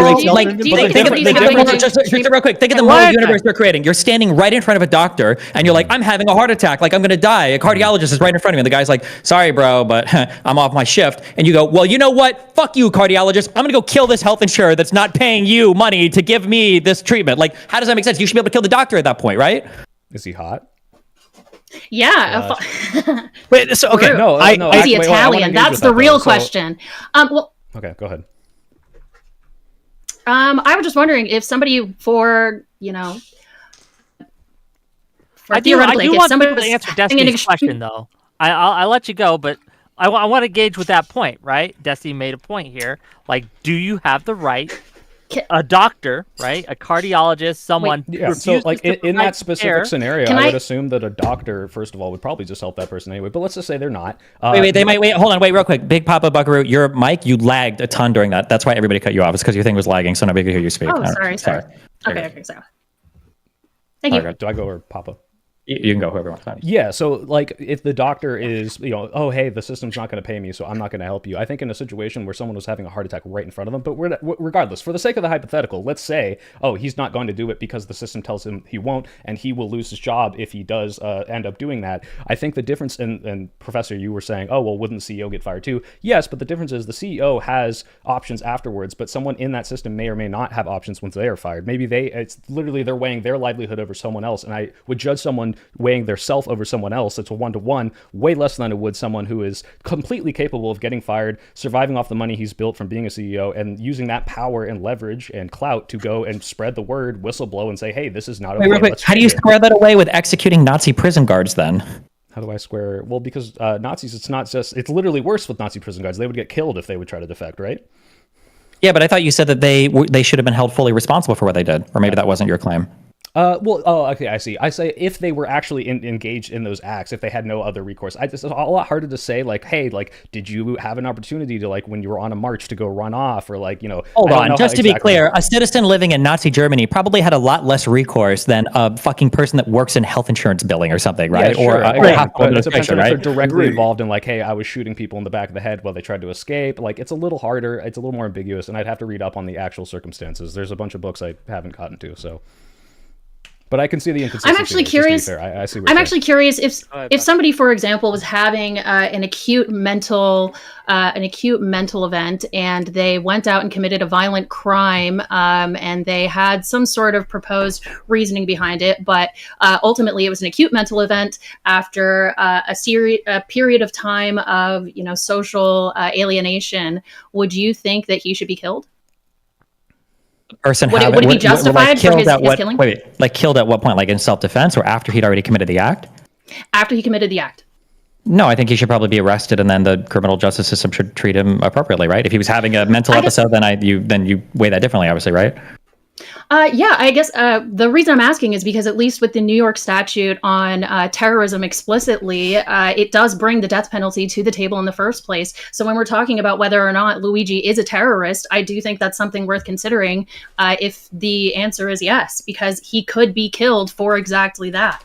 Yeah, but then that's going to be up to the prosecution to prove that he was of sound mind when he decided to murder the guy, right? This is a defense that he could mount, right? He's pled not guilty. He could plead not guilty by reason of insanity. Like, there's all sorts of reasons why he could plead not guilty. But yeah, that's going to be up to them to prove. Like, if you plead insanity, it's a defense that you have to make a positive case for. So I understand it's different when it comes to how it plays out in court. I was just asking about your personal opinion, Eucharist. I would love to hear your personal opinion on that as well. If having an acute mental event is justification ultimately. Yeah, I'm in to quote Samuel L. Jackson from Pulp Fiction, I'm in a bit of a transitional period when it comes to the death penalty in general. So I'm not entirely sure how to answer the question, but I would say, I think same thing as Destiny. Like, I think we handle it well in our justice system, which is saying, like, there's a certain class of people where we can understand why they did something that we would ordinarily kill someone for, that this person we might want to give them alternative, life in prison or some sort of mental health accommodation. I'm sure, but that's a thing that would have to be positively defended. Here's a question, and Destiny, I would love Buckaroo. to know your. I would really quick. I would just love to know, Destiny, your position on the death penalty. I'm like 51-49 in favor of it. I can understand it being a class of crimes, or somebody does something so horrible that the state and the people have decided that this is your penalty for this is death. Obviously, innocent people being executed sucks, but I don't have a strong feeling on it one way or another. I could be argued either way. Okay, so my follow-up question is: let's say, hypothetical again, let's say Luigi finds out that Brian Thompson actually has a fatal form of cancer. And instead of going the short term, instead of just going and attacking him on the street, he actually figures out how to get a job at Brian Thompson's insurer. And then he becomes Brian Thompson's insurance agent. And then he instead just denies all of the claims for chemotherapy. Would you be in support of his claim denial then if it resulted in Brian Thompson's death? I wouldn't be in favor of it, but it doesn't even matter what the result is. The criminal intent was there to try to kill somebody, right? Yeah, that speaks. If to someone could accomplish this Looney Tunes level of conspiring, that's. I'm not going to support it in principle. I mean, but I would. Look, Yeah, this is would've been a Hallmark interesting. movie in the making. I mean, Hold even on. on the street, Whatever, it would have been interesting if he I just think a released a more bunch of perhaps marbles pertinent and saw what question- happened. Objection. I think What more. I'm hearing- what Hold I'm on, hearing hold is on, the hold on, professor- hold on. If I may, a more pertinent question along those lines, Buckaroo, the person who had the violent mental episode. It's shown later that they could have gotten care, like mental therapy, etc. The insurance, for whatever reason, didn't cover it. Are those insurance people who denied the coverage? Are they on the list? Are they I don't- responsible for what that man did? I mean, my answer's been probably unsatisfactorily like vague, because I think, of course, they would have played a part in it, but I don't think they, I don't think they beat somebody to death. I don't degrees of think they went separation out and matters committed a here? killing. I think the degree of separation does matter, but I don't think it completely removes any responsibility from people who are Certainly actively not, but involved in but the when we denial in talk the first about place. holding people responsible, right? The problem with things like holding people accountable, holding people responsible, is you can mean a wide variety of things when you say that. Holding someone accountable could mean something like scolding, a fine, simply not going to another insurance company, a whole host of things, or it could mean literally putting them in front of a trial and charging them for murder, right? So when we make things like how responsible are they, these things, I just want us to be a little more specific when these things. And again, to your side's points here, I'm still waiting, right, for like this justification. I'm not hearing it. I'm not hearing a justification of why it's okay that Luigi went out, got a gun, shot a man 3 times in the back, who, again, never did anything personally to him. He didn't deny him any coverage. At least he wasn't even his insurance provider. Like, what makes this okay? And I'm hearing a lot of vague statistics about how people don't like health insurance. Fair, but there's multiple ways to change that in the American system that, it just doesn't justify this at all. I understand that. I actually think there should be an explicit differentiation between justification and whether it's morally good or bad. Whether I think something's morally good or bad doesn't change whether I think it was justified as a result. Do you think it was morally good? No. Wait, how many people, just as a quick sanity check, I'm sorry, because I don't even know what our positions are right now in this debate. How many people in here think that it was like morally acceptable to whack the CEO dude? No. Okay, so now I thought this was like 3 I thought on one side and 2 on the other, but now I feel like we're up. 1 on, okay. Well, that's why earlier when we brought up the question of justification, I said that I felt differently. That's why I kind of like did a little because I think there is some justification for it, because I think a part of it is just a result of the interactions between these two people. I think you can't. Well, stop saying interactions between these two people, because there were no negative interactions between him and the healthcare system, right? Do you just mean like then that you understand why? Oh, yes, I'm just trying to figure yes. out Here, because this is getting a little ridiculous. The phrasing of okay was fucking retarded. Was morally okay. That's way too fucking broad.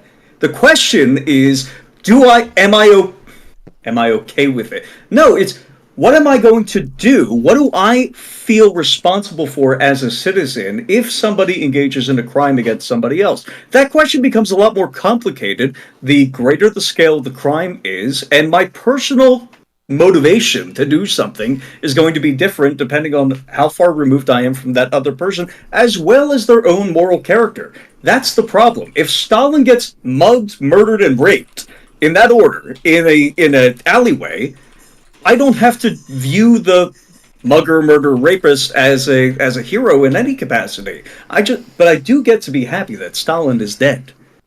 If I've been negatively affected by Stalin, or if I regard him as being Are you having happy a that negative the effect. CEO of that Brian Thompson is dead? Very. Okay. Maybe that's what we should have asked. I don't know, because to me, that's sort of what I'm looking for. Are you happy that he's dead? Is it a good thing that happened? Yeah, if you want to I think that people who if you're engaged in fraud, I think that's one of the most vicious, disgusting crimes that you can engage in the insurance industry. Sorry, tripping over my words. In the insurance industry specifically, because you're breaking trust, which is not only going away from your financial responsibilities, but like you are selling trust to begin with. Just as a quick heads up, because we keep going back here, but nobody has any numbers. Like the vibe on the other side is that health insurance companies, when they deny things, they're just doing it for profit and for lulz and just to fuck with people. No, it's and not the it's all vibe. It's the unjustified. documented Nope, not my cases claim from whatsoever. McKinsey and I all laid these it other very companies, clearly but you haven't earlier read that the they- cases I don't yet. think it is the documented cases. It's literally None of the it's, they numbers let it out presented. in the documents. Go fucking read them. I know you haven't, but just go read them now. Which like you have ones? time. The leaked The documents from the McKinsey and Company Allstate documents. company. He's specifically I- referring my to the argument doesn't McKinsey and allow Company this at all. documents that were. Oh, one at a time. Hold up. You're This all is- three talking at the same time. One at a Just- time. One person. One. Explain this. Go ahead, Buckaroo. You're the most. eager. This is a McKinsey and Company document. McKinsey and Company is a consulting firm that was hired by I think it was 5 of the biggest insurance companies in the United States in the Health 90s. insurance And companies or insurance companies, because insurance companies in general cover more options than just health insurance. And when you're talking about things like auto insurance will usually cover a part of the claim, and then the rest of the claim goes to the health insurance company.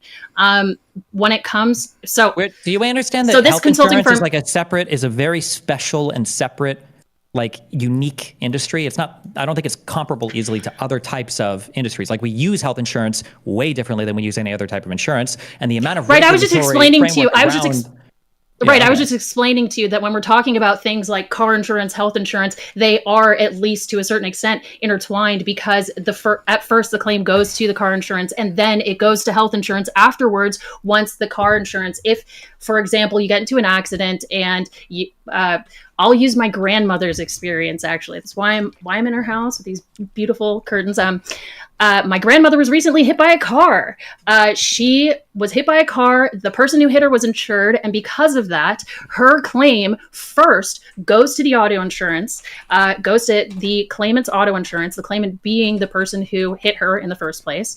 And then the auto insurance gets to pay out a certain amount of the claim. Then it gets bumped to health insurance to finish paying out the claim. Now, when it comes to the McKinsey and Company documents, these are documents that were exposed in a legislation. I don't remember the specific case, but during a case with Allstate explicitly, where Allstate released the documents that were given to them by the consulting firm that list in, I believe, like 150 pages exactly the tactics they should be utilizing in insurance agencies. This was in the 1990s, which is also they didn't release them. I believe They prevented them from coming out for weeks and weeks and years until the yes, fines added yes, up to they $2.5 prevented them from million. coming out, and then when they did give them over, they actually gave them unphotocopiable papers. They made it so you couldn't photocopy them, and then after having those returned by the lawyer,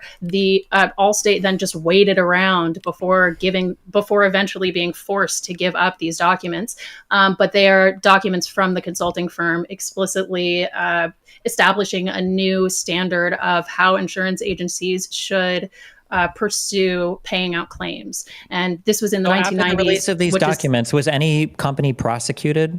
No, they weren't. It was crazy. No one got in trouble. Were there any investigations into any of these companies? Yeah, there were, and they found them not to be like criminally liable. In fact, every time this happens, the same with the Andrew Cuomo case in 2009, where they say, "Hey, you are not calculating reasonable and customary fees with your systems. You are defrauding customers." These are like exact words. No criminal charges. No criminal charges ever come of this, and that's my whole point. Of if these people are never going to be criminally charged for the actions of denying people rightful care, which again, for the sake of hypothetical, just assume why it's is it? happening. Why is it in your mind? Why? Wait, no. We can't just assume it's happening, because obviously that's the entire argument. That's how we get to the more interesting argument. But, why are you assuming that? Well, it's not more interesting. It's boring, because we all agree past that point. I think all of us here agree. Well, I could get you, Christopher. If the companies were literally like maliciously denying claims just to watch people die for the lulls and money, right? You have a very strong argument for just engaging the money, in some not the sort of lulls. But if that's true, I think I can convert you have some argument there. I mean, a little possibly. for the lulls. But why would you assume that if they weren't able to actually convict anybody, why would you assume that it was all? What is the implication, that the government was being corrupt and not investigating? The implication is that people view the status quo of denying people using a system. It's not directly killing someone. It's not directly robbing someone. I'm just using a computer. The computer has this segmented way of processing claims, and that way is not giving people what they rightfully owe. Hey, you guys need to fix this. What do you mean? Wait, you just begged away all of the what they rightfully owe. So that would be, I would imagine, that would be at the very least tort. What was at the very least, yeah, you've got exactly. contract It's violation. well, no, it's what's no, first of all, tort is everything except contract violations. Second of all, if you're second of all, if you're giving, you're promising this is what we're going to pay out if you give us this money, and you don't do that when it's rightfully owed. If there's all these cases coming out where they're saying, hey, here's all the documents you requested, give me the money, and they say no because they know if they delay that, they can get you to either give up or grind you into the ground. Like, so is there a single civil case that somebody is like demonstrating this, or like class action lawsuits? There's a bunch. And if you read the book by the guy who wrote the fucking manifesto, you know all of it. I will note there's. And I know you like to shit on people who don't do research before, but I know you didn't read that book, and it's very frustrating. No, that's right. I haven't read every single book on this, but I'm not saying you have to. But every single time I bring up a single fact, you're like, oh, do you have a source? Hold on. We gotta go one at a time. You screaming at each other won't work. Finish your point, Soy. Then Destiny gets to respond uninterrupted. Go ahead. Let him go.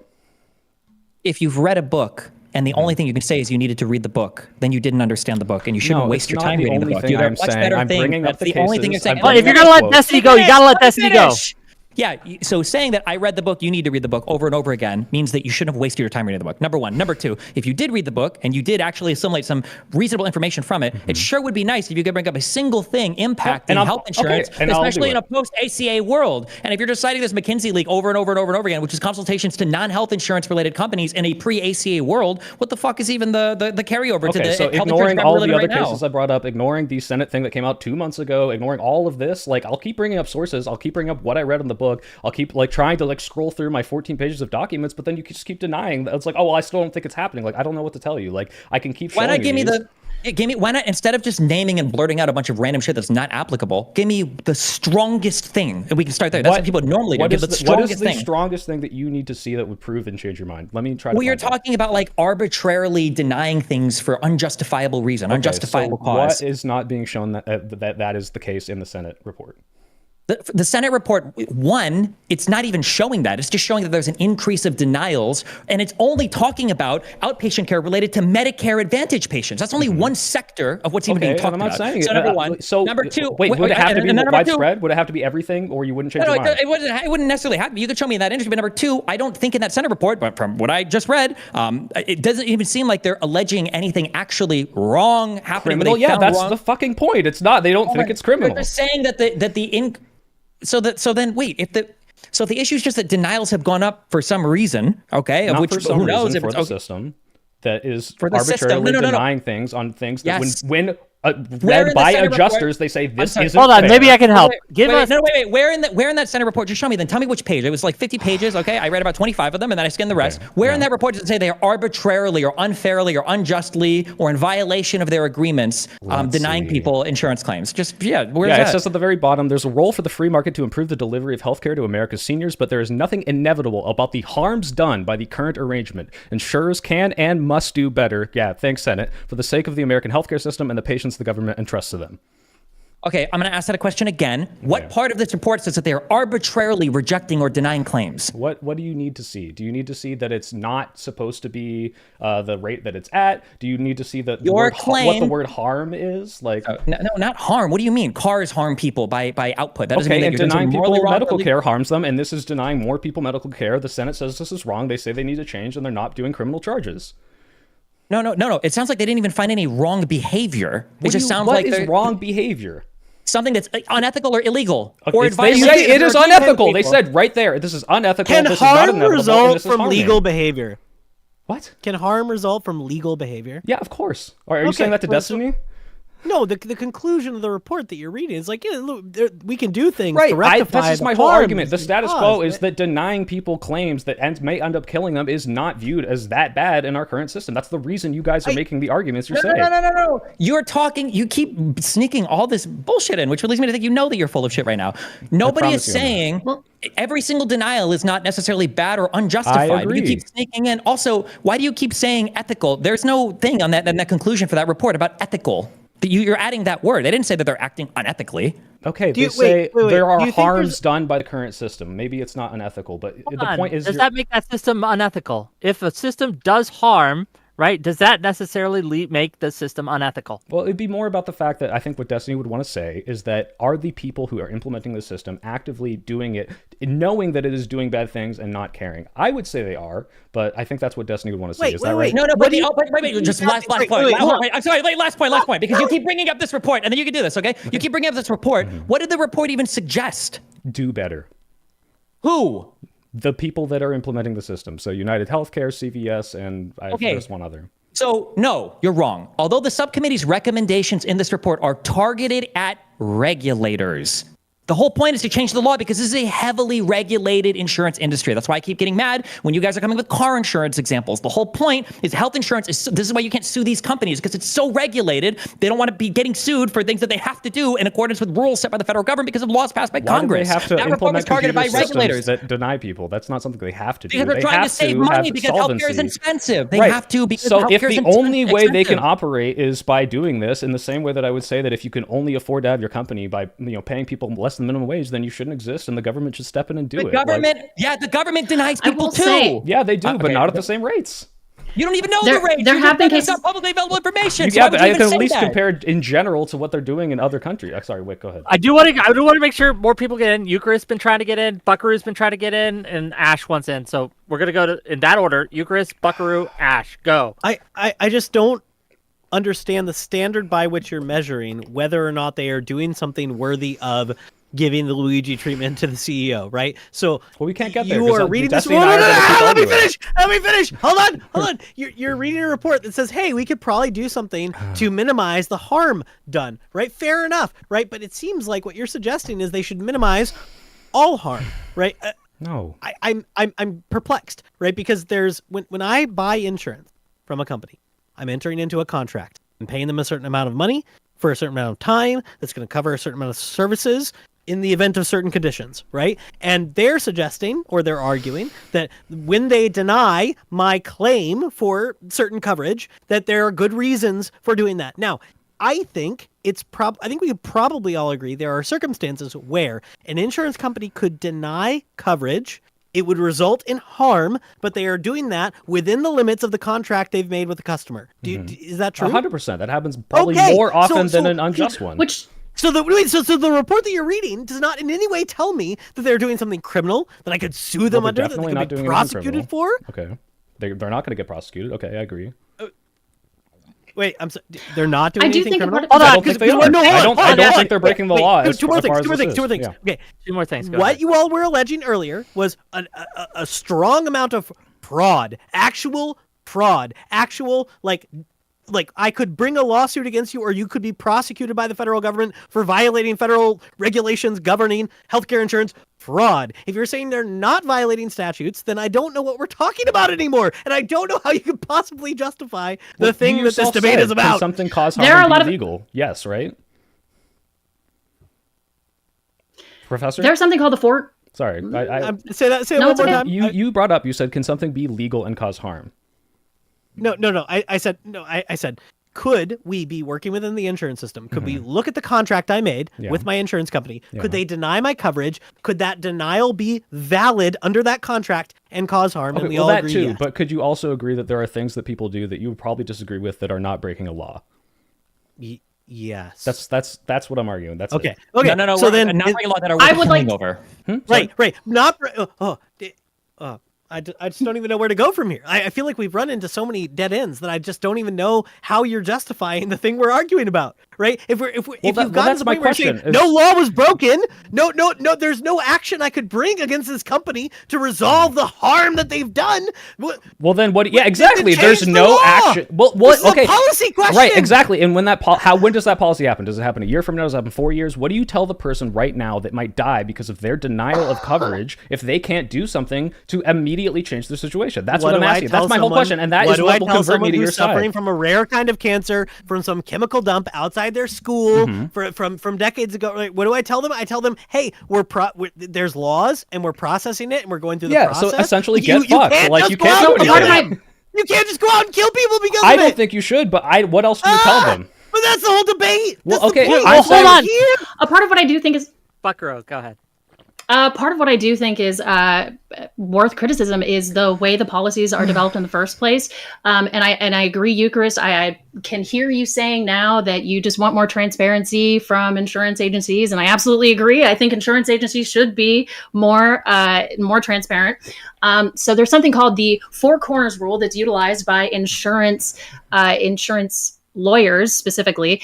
And the idea is that the scope of the coverage is actually completely covered by what's written within the four corners of the paper on which the policy is printed. Now, there have been multiple occasions where different courts have actually castigated these insurance companies specifically because they will use bad faith when interpreting different policies, and yes, I know bad faith is something specific, but they will use bad faith when interpreting these policies, and they will go out of their way to create their own internal definitions of what is and isn't, for example, burglary. So in this specific case, the Iowa Supreme Court actually, this did go to court. They rejected a policy because the definition of burglary within the insurance policy was requiring visible marks of forceful entry on the exterior. And they used that as reinforcement for claim denial, because the burglary, of course, couldn't have been an actual burglary if there weren't visible marks on the exterior explicitly. And this is one of the circumstances in which, while I agree this is written in the policy, I think there are issues when it comes to the faith with which the policies are enacted on the claimants.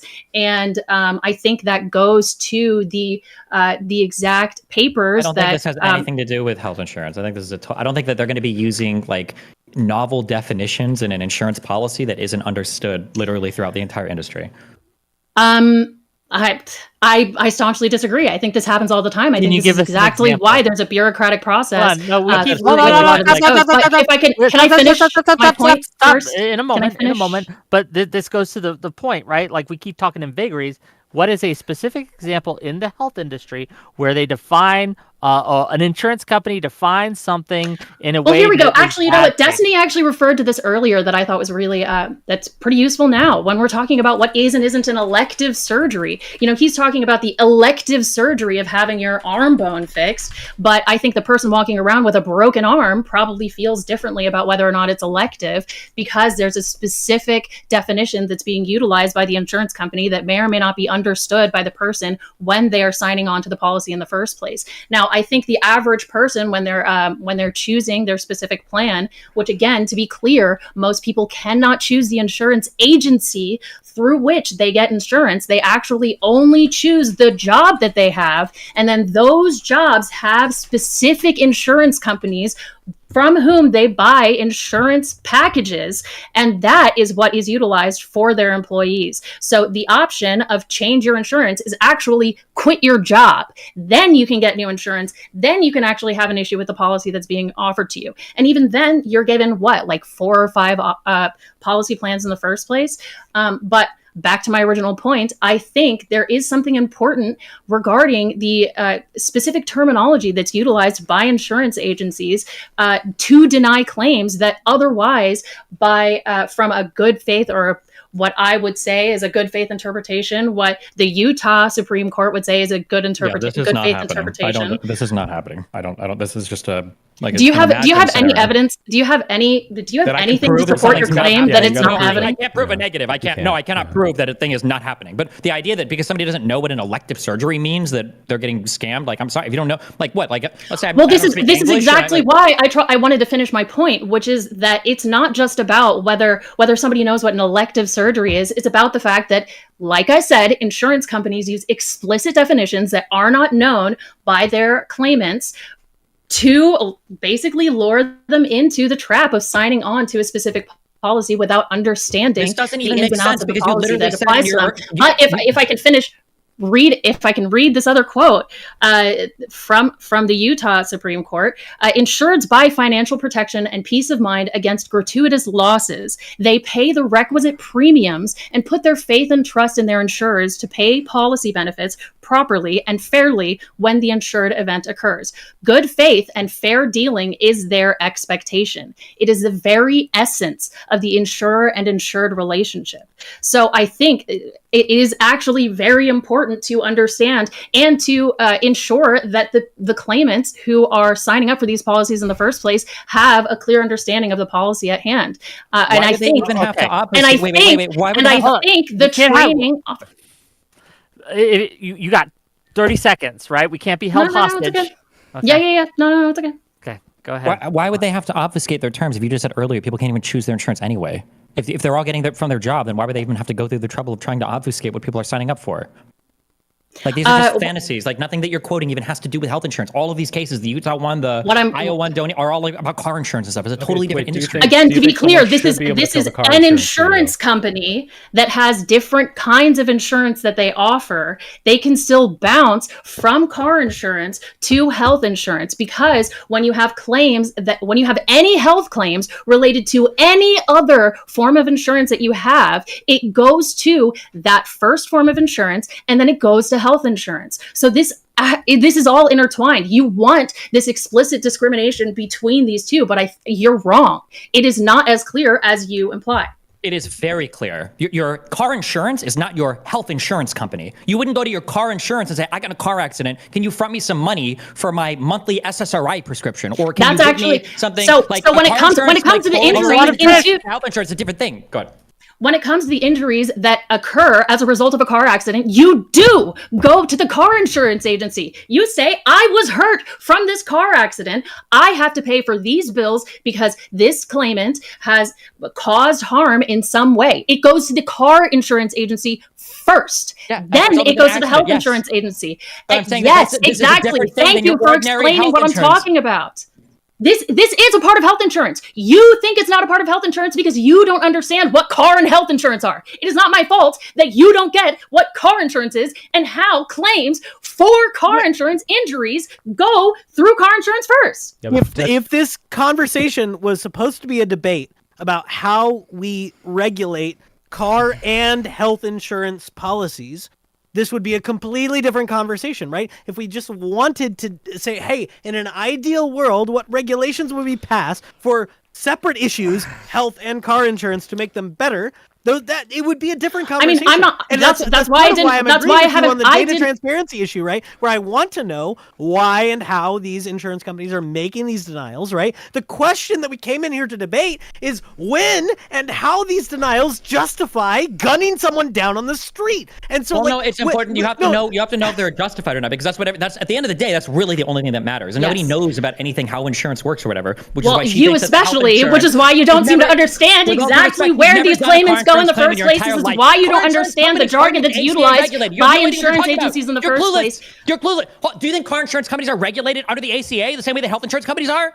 No. Do you get a Medicare? Do you understand why you are explaining my argument to me about why I see an issue with claimants and their relationship with the insurer in the first place? Because it goes to car insurance agencies first? Destiny, go ahead. That are owned by the same company? Hold on. When I say Destiny, go ahead, I mean Destiny, go ahead. And then when I see you, Soy Pill. We're going to get you in right after, but Destiny has to have a chance uninterrupted to respond. Destiny, go ahead.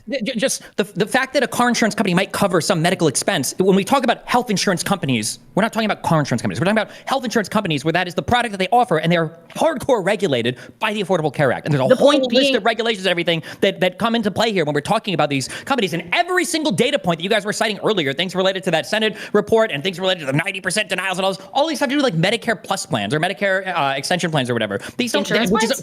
Insurance plans from insurance agencies, to be clear. Medicare, which is not the Medicare is implemented through insurance agencies with the government. The insurance agencies.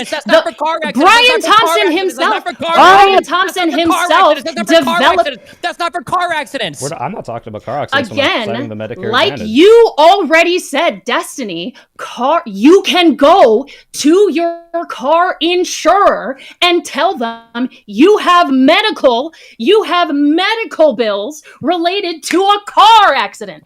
That is how, like I have said, you are clearly displaying a lack of understanding understanding with the relationship between health insurance agencies and car insurance agencies. And when you have a car accident that results in the necessity of medical bills being paid, that is going to a car insurance agency first. Now, soy bill. Oh, thanks. First, I want to say Destiny is drinking Soylent right now. That makes him objectively the most correct in this conversation. Destiny, I'm looking at this report. I did not quote every single thing. I didn't know you would fight me so hard on this. Is this enough for you? It says, this majority staff report reveals how Medicare Advantage insurers are intentionally using prior authorization to boost profits by targeting costly yet critical stays in post-acute care facilities. So, a la intentionally using these systems to deny care from people who may or may not rightfully deserve it. I'm sure some of these denials, maybe even a majority of these denials. I'm sorry. Read that quote again. Sure. And this is under the executive summary. And by the way, sorry for all the yelling, because like I can see how this is my first time doing this, and I can see how I'm having fun. Okay. You're having fun, but I mean, I want to. I'm seriously trying to approach this in good faith. And so, in the executive summary, it says this majority staff report reveals how Medicare Advantage insurers, aka United Health, CVS, and one other I don't remember, are intentionally using prior authorization to boost profits by targeting costly yet critical stays in post-acute care facilities. Yes. Okay. Costly. Yeah. The issue is that these particular stays are incredibly expensive. Sure. So you have two options. Well, you have one option. You have two options. The only way that you can do this, or maybe three, you can either increase premiums to customers. Right. You can decrease the cost of what the people pay out by negotiating with them, which people in America get ass paid at. Or you can be more stringent on what you cover. Yeah. Those are the only three things that you can do. Yeah, it is a zero-sum game. You're going to have to take money from somewhere else to pay for this care. And what this is saying, I'm trying to establish that they are intentionally denying care, which may or may not result in harm, if not death, to certain people for profit. And whether or not that's because, and you can make this argument, because the government is enforcing these stringent regulations that's forcing them, they say we cannot be operable if we do not do this, that's totally fair. I understand that. I'm just saying that the decisions being made by the higher up people are denying people care that may or may not kill them. That's it. I don't agree with the death part. Okay, where people are dying because of this, because I don't think that is the case. Okay, so if you need, go ahead.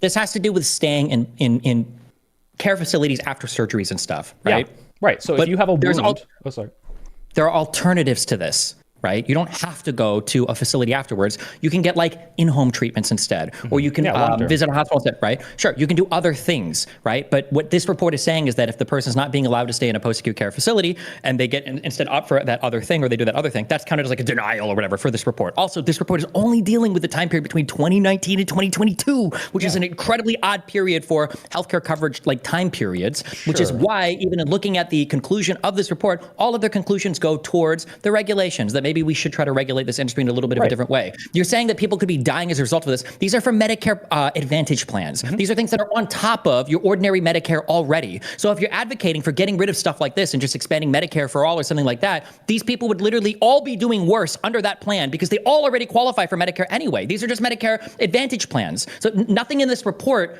is getting you anywhere near the fact that somebody was engaging in such harmful behavior. Is there a more than positive chance that someone who is denied post-acute care for, let's say, a wound, where they could get sepsis, that could get infected because they can't afford it, and they can't afford the alternative, would not die? Is that possible? No. People are not being, no. These types of denials are not like you have sepsis and you're being denied like long-term care. These are like you have an injury that you get, it's maybe some surgery in the hospital, and then you've got to do some like physical rehab or physical therapy, and maybe the doctor... Post-acute care is wounds, like from surgeries, that if you don't treat correctly... Sepsis? No, wounds. Wounds could become septic post not treating them, right? Yes, it could, I guess. Right. So is it possible that there's even one person who's denied that post-acute care, that their wound is not treated correctly and they die? That's possible, sure. But it's also possible in the other world that too many people get approved for this, and now there's no room for somebody who actually does need to stay. Exactly. Just for fact checking, Destiny's right. Destiny's right. The reason they're doing this is they're quoting... quick fact checks. Let them finish. Then I get to super chats, and then we'll continue on. Go ahead. Well, it's related only to this. No. Soy. I finish want your to say Destiny's right. The reason that they're justifying implementing the systems is an over approval of care for people that don't deserve it. Like, yeah, 100%. There's plenty of No, people. don't deserve it. There might be a substitution instead. Like you could go home and have the same type of care. Sure. Sorry. Maybe the word's too loaded, but that don't need this care, right? Like that they're approving people. The system was approving people, and it's like over approving people. It's losing the company money, and these people didn't need it. I understand that. Yeah, I'm just saying there's a fraction of people. There must be a fraction of people who are denied this care, especially when it goes to as much as 16 times higher than their normal denial rate, who probably need it and may or may not die from it. That's all I'm saying. Not as policy though. That would be an accident or an oversight or something that's fucked up. Sure, but like if they don't get the proper treatment because they either can't afford it because the alternative's not there for them. That's all I'm saying.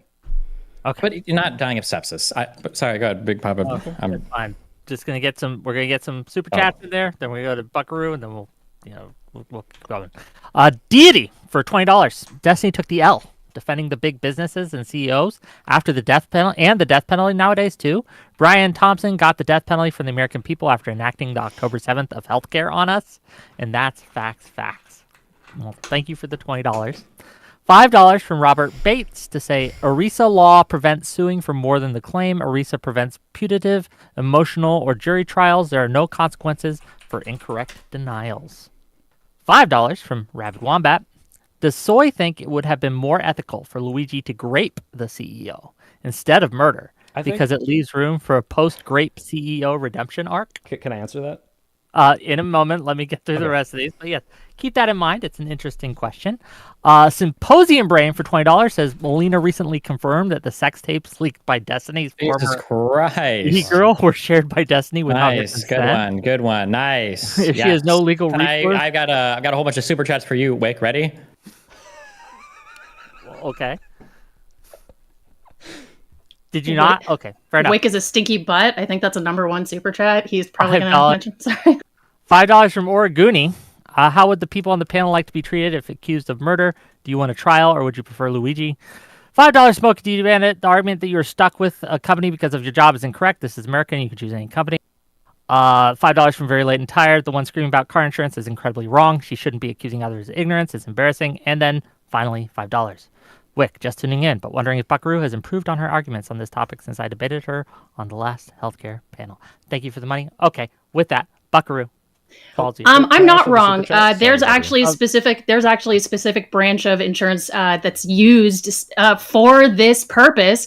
It's called third-party liability, and if the car insurance company denies the claim, it doesn't go to medical. The only way it goes to medical is if it goes to car insurance first and is approved by car insurance, which is, again, why I will reiterate, there is a complex relationship between all of these kinds of insurance, and the discrimination that you're trying to make, Destiny especially, between health insurance and car insurance is just a fallacy made in your own mind. Third-party liability. What do you think third-party liability means? It's a specific term used, again, with the insurance having its own definitions. It's actually a specific branch of insurance companies that's used to interact between the car insurance and medical insurance. It is used because, first and foremost, they are different kinds of insurance, but if the car insurance denies the claim, it does not go to medical. It has to be approved by the car insurance company to go to medical in the first place. So one, I'm not even sure if that's true, and two, the very easy. Okay, look it up. Look it up. Then. You understand that you're not required to carry like medical insurance for your own accidents, right? I didn't say that. So if I get into a car accident, and are you making an assumption about my claim? If you're making an assumption, you can ask me my opinion. I don't understand why you're making an assertion about my claim right now when you can just ask clearly. Liability, my guess is going to be in, and I know. I don't want to guess. Okay, if you won't even believe my statement that I know is correct, I don't want to hear your fucking guess about it. You said third-party liability probably has to do with the fact that if you can't make a double. Probably based on your assumption. Link me exactly what you're reading, and I will educate you on how absolutely fucking stupid. You can't educate me because you're wrong. I can't educate you because you don't know anything about what you're talking about. Go ahead, link me. I do. I'm obviously more educated on this. Well, you guys are linking each other. I didn't know the opinion.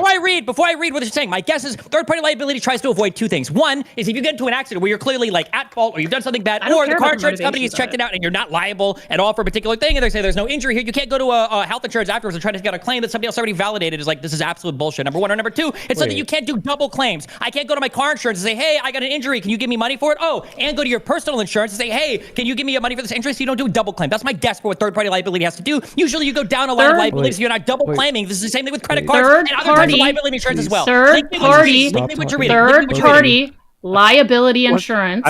While you guys wait, Buckaroo. Look, can I? Because you guys are talking past each other. Can I just say? You guys are just not listening to me. We're not talking past each other. We just disagree because he doesn't know what he's talking about. We are going to mute for a moment so I can fucking do this thing, okay? We're going to give it to Soy. It's Soy's turn. You can link Destiny, the appropriate thing, and you guys can have that little back and forth later. But I want to hear Soy's opinion, and he was asked a very interesting question. I'll get to the super chat, but I want to say, about you guys. Yeah, I'll get to that. But the thing that you guys are arguing, like, Destiny, you were talking about how the examples we brought up were from auto insurance. It's not applicable to health insurance. I agree. Like, it's not one-to-one. What Buckaroo is trying to say is that sometimes the health of people is determined by these companies that do auto insurance. I think that's all she's trying to establish, and that sometimes these bad practices, these examples that we brought up that you said weren't applicable, could be applicable to someone's health. That's it, right? Am I correct? I do think yes, but I do think he understands that. I think he just blatantly misunderstands the concept of third more bad faith in it. Just let him talk. Don't assume what he's saying. I don't know why this is not the rule. We're just talking about such a niche thing. It's like about what third party is in the first place. He literally made a whole assumption about it. He's arguing based on that blatant assumption. This is why people should listen to me. And I wanted medical policies. Look, they'll get minimum liability coverage, and that's it. Oh, stop. Soy, you were asked a question. You should have just answered my goddamn question. Okay. I don't believe in doing direct harm to the CEO, because I believe there's, like probably everyone on the opposite side of this debate, that there are lots of things that we can do to make this better. I believe in making the numbers more transparent. I believe we can vote for people that will get single-payer systems. I believe we can put more regulations on hospital costs. So no, I don't think you should go grape the CEO. But the whole point of this argument, and the thing we'll never get to because we keep arguing about whether or not the insurance is even doing this, is once we know that assuming the insurance is doing this, and Professor Bunn has tried to address this several times, then is it justifiable for someone who is suffering under that system to do something about it? And I don't know if we'll ever get that, but yeah. We won't, because because most people are going to be very narrow in their agreements there. They're going to be slightly opposed or slightly in favor of. I'm sure that even for Eucharist, as principal as he might say he is, as a fucking conservative professor, mustache having motherfucker, I'm sure I could find scenarios where you would argue that it's understandable or maybe even justified to take action against some system that is horrendously failing you. That if I can show you that police officers are intentionally ignoring 911 calls where you're being murdered or whatever, that there are probably times when vigilantism is not only understood, but maybe even morally acceptable as a way to further some goal with a system that's clearly broken. But most of our moral arguments are going to take place within the framework of a system that we believe is functioning to some extent. So that's why we have to make the argument for whether the system is functioning or not. Vigilantism is a great thing in tribal societies where there's no court. Vigilantism is a horrible thing in societies where you do have court. But also, you can link in the general chat. Link the general chat in the Slack. General for that's for Buckaroo. Yeah. I also put it in that's what's so interesting. Destiny is because it seems like if I were able to show you that this was happening, and clearly I haven't, and that's fine, I accept that, then would you find it potentially justifiable in the same way that you said, yeah, with the 911 calls, with any of these other things, if for the people specifically who are not able to do and wait around for the regulation to catch up, who are specifically hoping that someone goes out, makes this big message, and causes something to happen in the immediate, what do you say to those people? Because that's the whole thing I said at the beginning. I will concede if you can show me there's a better alternative for the people who do not have the time to wait for that sort of regulation to come in and change the laws for a new system to come, especially considering Donald Trump's about to come in, probably cut Medicare, get rid of regulations, maybe even abolish the Consumer Financial Protection Bureau, which helps people who deal with these claims. It does happen. So what do we tell those people? Because if you have a better option, if all these problems are happening and you have to do vigilantism and that's literally the only thing, then of course, definitionally, you're saying by last recourse, then sure, then that's the last recourse. I'm just saying that I don't think these problems are happening like this in the USA, which is why ever to one person, 10 people, any number, right? I'm sure that I can find one example of anything happening anywhere. Okay, so what do you tell that person? What does that person do for recourse if the legal system? If you want to go vigilantism, then if it's at the point where you're being personally vindictively targeted by some insurance exec or a doctor, then fucking go for it. Fucking A, knock yourself out. Okay. But that's not what we're arguing here, and I don't like to even concede that because that's a bad faith argument. Because you're arguing, or maybe not you, no, you were because you were the one that raised your hand. Is that the random assassination of a terrorist on the street by a healthcare CEO is somehow justified because of the state at large of our healthcare industry in the United States. That is a far cry from I live in Minnezuki, Missouri, and there's a healthcare agent that I fucked their mom when we were in high school, and now he's pushing the denial button on my chemotherapy over and over and over again because he fucking hates me. These are two totally different types of claims, and the latter will never read to justifying the former, in my opinion.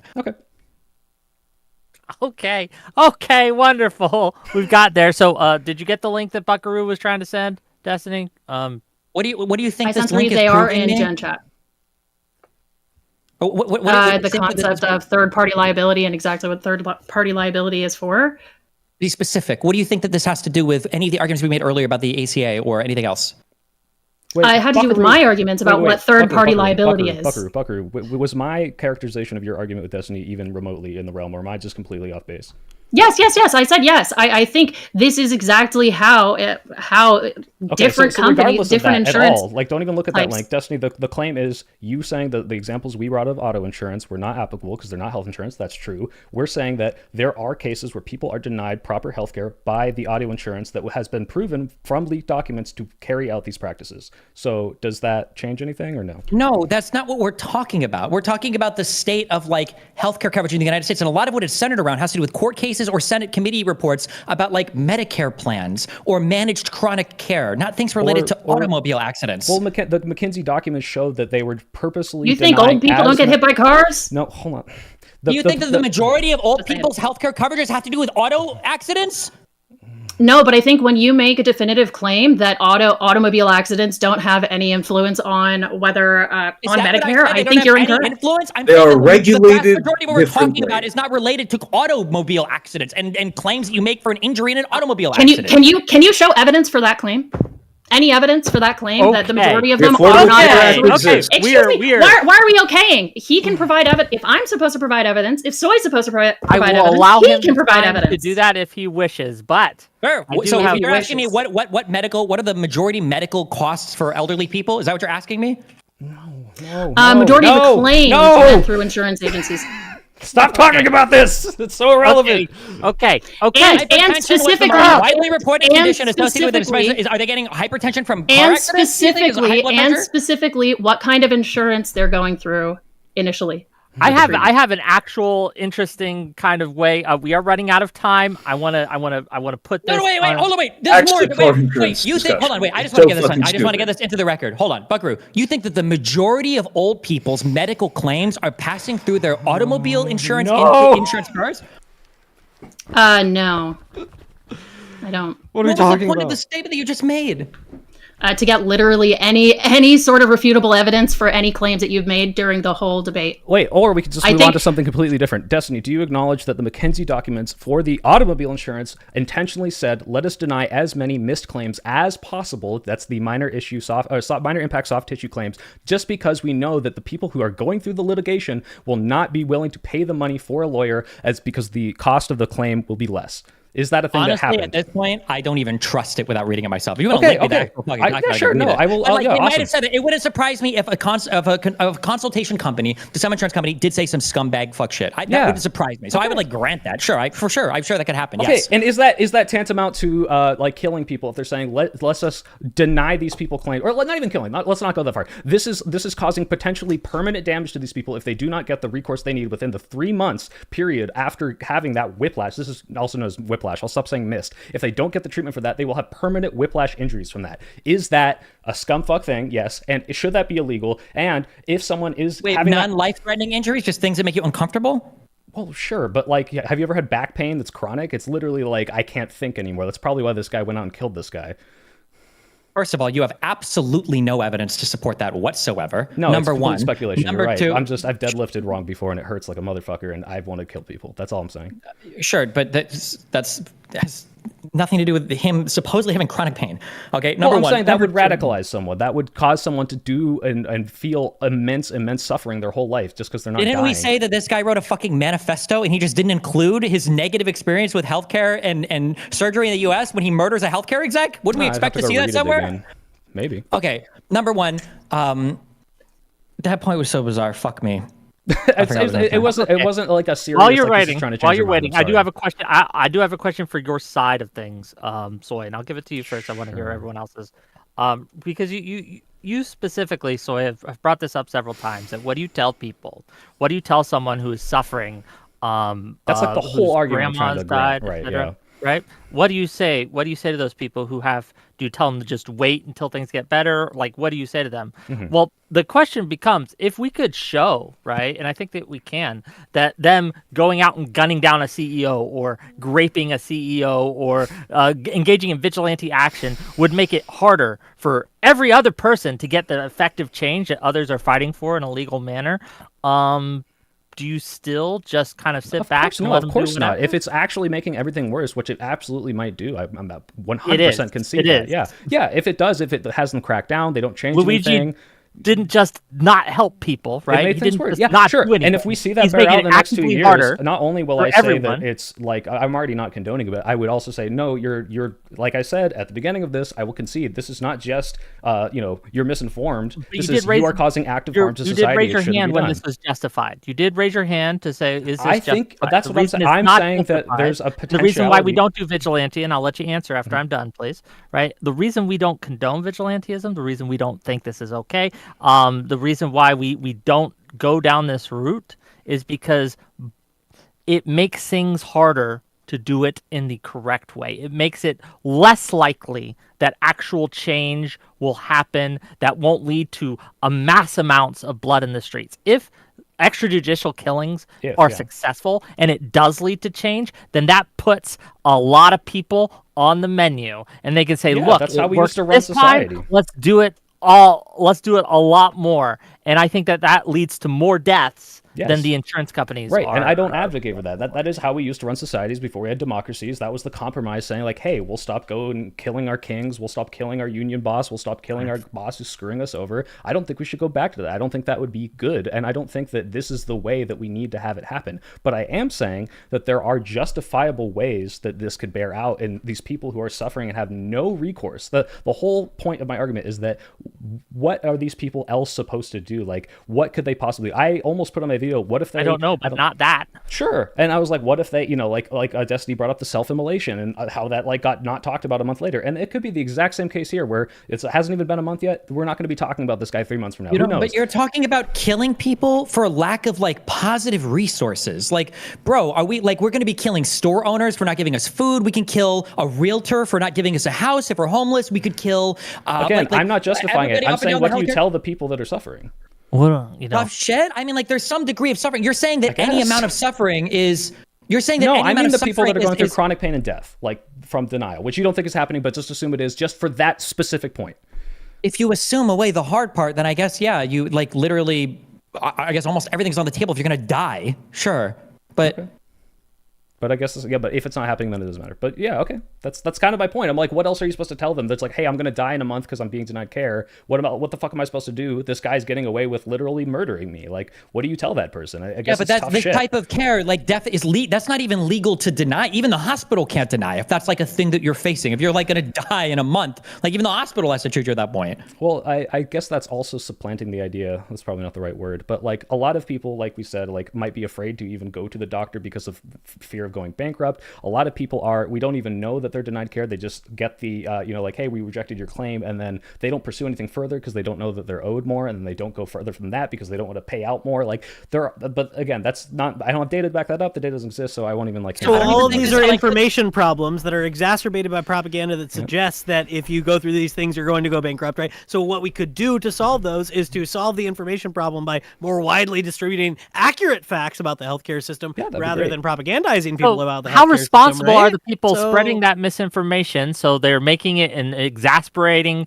you know the word I'm talking about, right?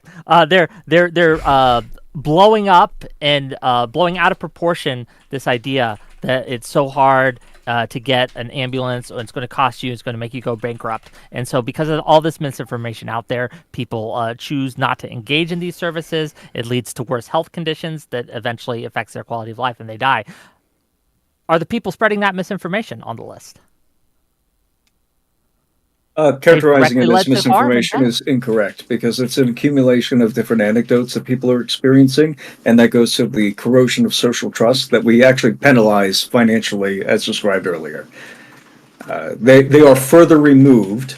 They're less proximate to the evil and the corrosive nature of their misinformation than the people who are causing it to begin with, by not publishing their numbers, not making them accessible, publishing them in a way that makes them a little bit more difficult to read, we could say, or making them unclear. What is a closed case versus an appealed case versus a denied case versus settled case? Like, if we don't have consistent standards for these, we should be looking at the health insurance companies instead. Okay. Gang. But I gotta jump in because I've been. Waiter, my hand is getting cold. I know. We'll get to you, and we will give you a word here. But I'm just saying, we're going to go to Ash, and then we are going to go to closing statements. I want to respect everyone's time. If you guys want to call in and stay after, by all means, right? But I do want to allow an escape to those who wish to do so. So Ash, you've had your hand up. Give us your point.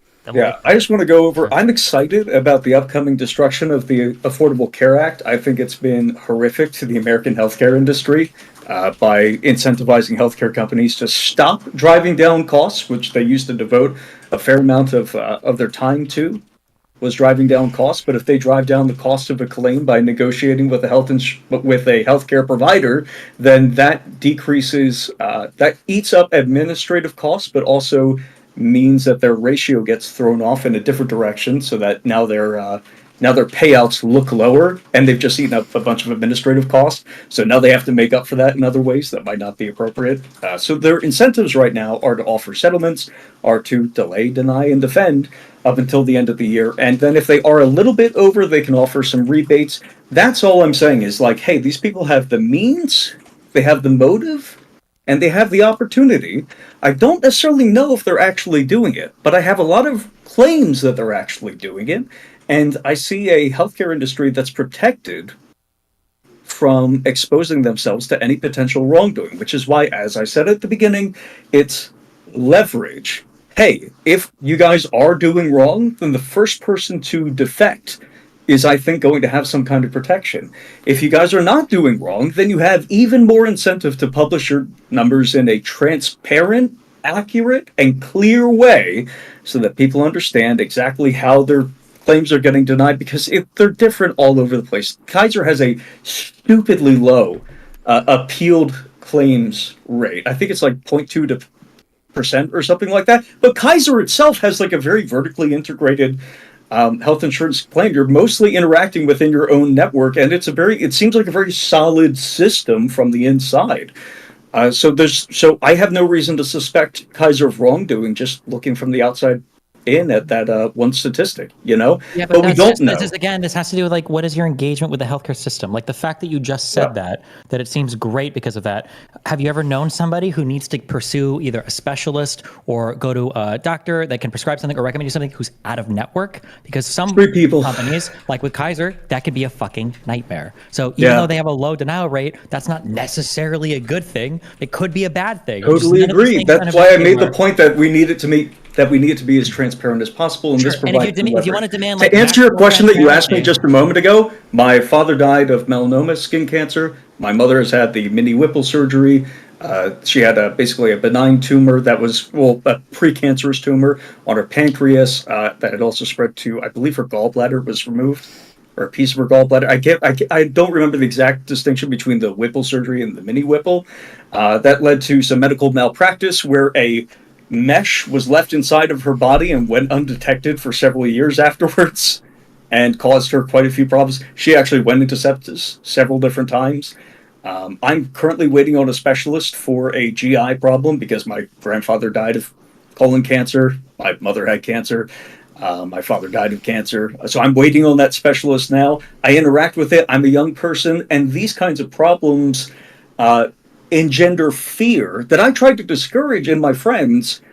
But again, it's socially corrosive. So we want to solve that problem as quickly as possible. And if we encourage people who are doing wrong to say, hey, defect ASAP and we will bring you into the fold of our protection, then that's great. If they're not doing any wrong, then they should admit it. Sure. How liable do you hold, like, hospitals or healthcare providers versus insurance companies? Very, very. This is where I just differ from the rest of the panel. Do you remember the anesthesia? I wish we had gotten to this earlier. I know but the do you remember the anesthesia yes. thing? Yeah, I'm aware of the craziness of all of that, yeah. Yeah, that was okay. It was completely justified on the part of the insurance companies to start going after these anesthesia providers because they're manufactured in these 500 milligram vials, I believe, which is something like 10 doses, perhaps, conservative estimate. But you have to throw away the entire dose, I believe, partially because of hospital policy, but also because of Yeah, it was there's a lot described of to me I last guess night at the OSHA. there's a lot of dumb shit with that. I guess one of the Yeah. things when we talk about like increased transparency, sometimes governments will provide a little bit more protection towards companies that are complying in heavily regulated environments. It's why I believe I don't think it was just the vaccines. I think that for FDA regulated drugs, assuming you followed the regulatory process, you did everything well. If something pops up and you like were following the process the whole time, it's very hard to hold these companies liable because they're following such a regulated process. And the argument would be, well, if something happens that's bad, then the government should regulate it differently. If we're arguing that we need way more transparency so that the coverage rates go up massively or something like that, then one of two things will happen. One, either the cost for these premiums is going to skyrocket because there's way more cost in the system now for people covering everything. Or two, healthcare providers are just going to say, fuck it, I just don't take these types of like Medicare plans because the government pay rates for these things are fucking dog shit. And a lot of these people only accept people like Medicare or Medicaid patients because they have people with a private insurance where the insurance companies compensate the healthcare providers way more. Which again, to be clear, I'm not arguing one way or another in favor of insurance or not in favor of insurance or whatever. I'm just saying that I feel like Americans have this bad thought sometimes that everything is fucked and that we just do one thing, we can fix everything. But you have to understand that the implementation of some things you're asking for are going to cause necessarily some decrease somewhere in the system, whether it's by speed or choice or access to certain types of like drugs or procedures, that like something has to give somewhere. We can't just have everything at less cost. I'll give you an example right now. One of the regulations that goes into not reusing a vial, such that if you use one dose of ketamine, we have to throw out the other 9, is an OSHA regulation because basically saying that, like, hey, we can't reuse these saline bags, we can't reuse anything that we inject intravenously, I believe, anything that we inject even with a hypodermic needle. There's a possibility that some bacteria could get on it and go to somebody else, so we have to throw it out. I would be happy with an America where you could opt in to slightly that extra 1% risk to cut your healthcare costs by 90% or whatever it would happen to be, right? That would be a beautiful America to live in. We can't live in that America because the government says no. Okay. And the government says no to a lot of different places, but yes, it would require systemic change. I think we have a little bit more leverage on the conversation now because people who lobby regularly to make it worse are now afraid for their lives, even when they're doing okay. Here's the order of operations, gang. It's been a robust discussion, a lot of yelling, a lot of screaming, but some productivity in there, and I appreciate that. I'm going to give each of these lovely individuals, and thank you all for coming, closing thoughts, closing statements, tell people where they can find you. I have links to all of their stuff in my YouTube description. They have provided me links. I have pasted them for there, so check them out. They have spent their Sunday evening with me, so give them a follow if you can. But yeah, we'll stay for as long as you guys want afterwards for the after show. Dev's wanting in. He's got some issues with you, Soy Pal, and some others. But yeah, you guys can stay if you like. If you need to go, that's fine. Let's start with you, Chris, and we'll end with Destiny. You, Chris, give us your closing thoughts. Go ahead. Yeah, so I think it's important to note. We sometimes forget this, but we live in an era of relative peace in the United States from political violence. So, for example, in the 1970s, according to FBI statistics, there was an 18-month period where we averaged 5 political bombings a day in the United States. At the turn of the century, late 1800s, early 1900s, you had labor disputes that led to dozens of people dying in dust-ups between striking laborers and the enforcement workers that were brought in to fight with them. Right, so we are blessed, I think, in a lot of ways, and we should oppose things that agitate for a world where things like the Luigi incident become the new normal, especially when we have avenues to resolve problems that we might think exist. So again, I would recommend to all of you, there's a great ProPublica series on healthcare insurance claim denials. You can learn some of the data that we have about it. You can learn some of the policies that are affecting it, and you can argue for avenues that will defeat it. I think if the things that people who are pro-Luigi are alleging are true, that Thompson and UHC are guilty of fraud and can be sued and potentially prosecuted on that basis. And so you should do that instead of gunning down people in the streets. I did not hear any satisfying answers tonight on where this principle stops, which sorts of C-level executives can or can't be shot, or people below them can or can't be shot. And so I see no reason to come away from this agreeing more with the people who are more in favor of Luigi than I am. Yeah. I don't really stream. I blog sometimes on Substack. It's everythingwasbeautiful.substack.com. If you want to subscribe, it's free. Check them out, gang. Thank you for being here. Really appreciate you. Soy Pill, what do you got? Yeah, I mean this unironically. I do want to apologize to the audience, like if I haven't properly established, because it sounds like a lot of people don't properly think that what I believe is happening with the health insurance industry or the audio insurance industry or any insurance industry is happening to a point that is bad. Jessica? You're unmuted. I think you're I'm sorry.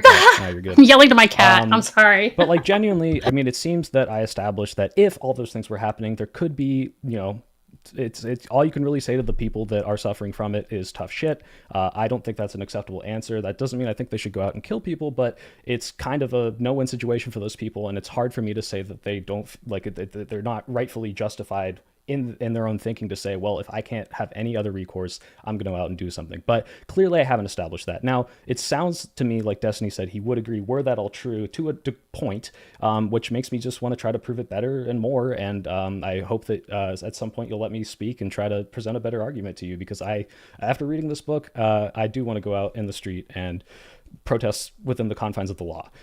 Whick, thank you for putting it together. Thanks everyone for being here. Professor, sorry we didn't get to the really moral argument because we got stuck on the other stuff, and I can pretend like I'm above this, but Destiny, I really like your stuff. I've been watching you for 7 years. It's an honor to be here. Thank you so much. You're always raising the bar.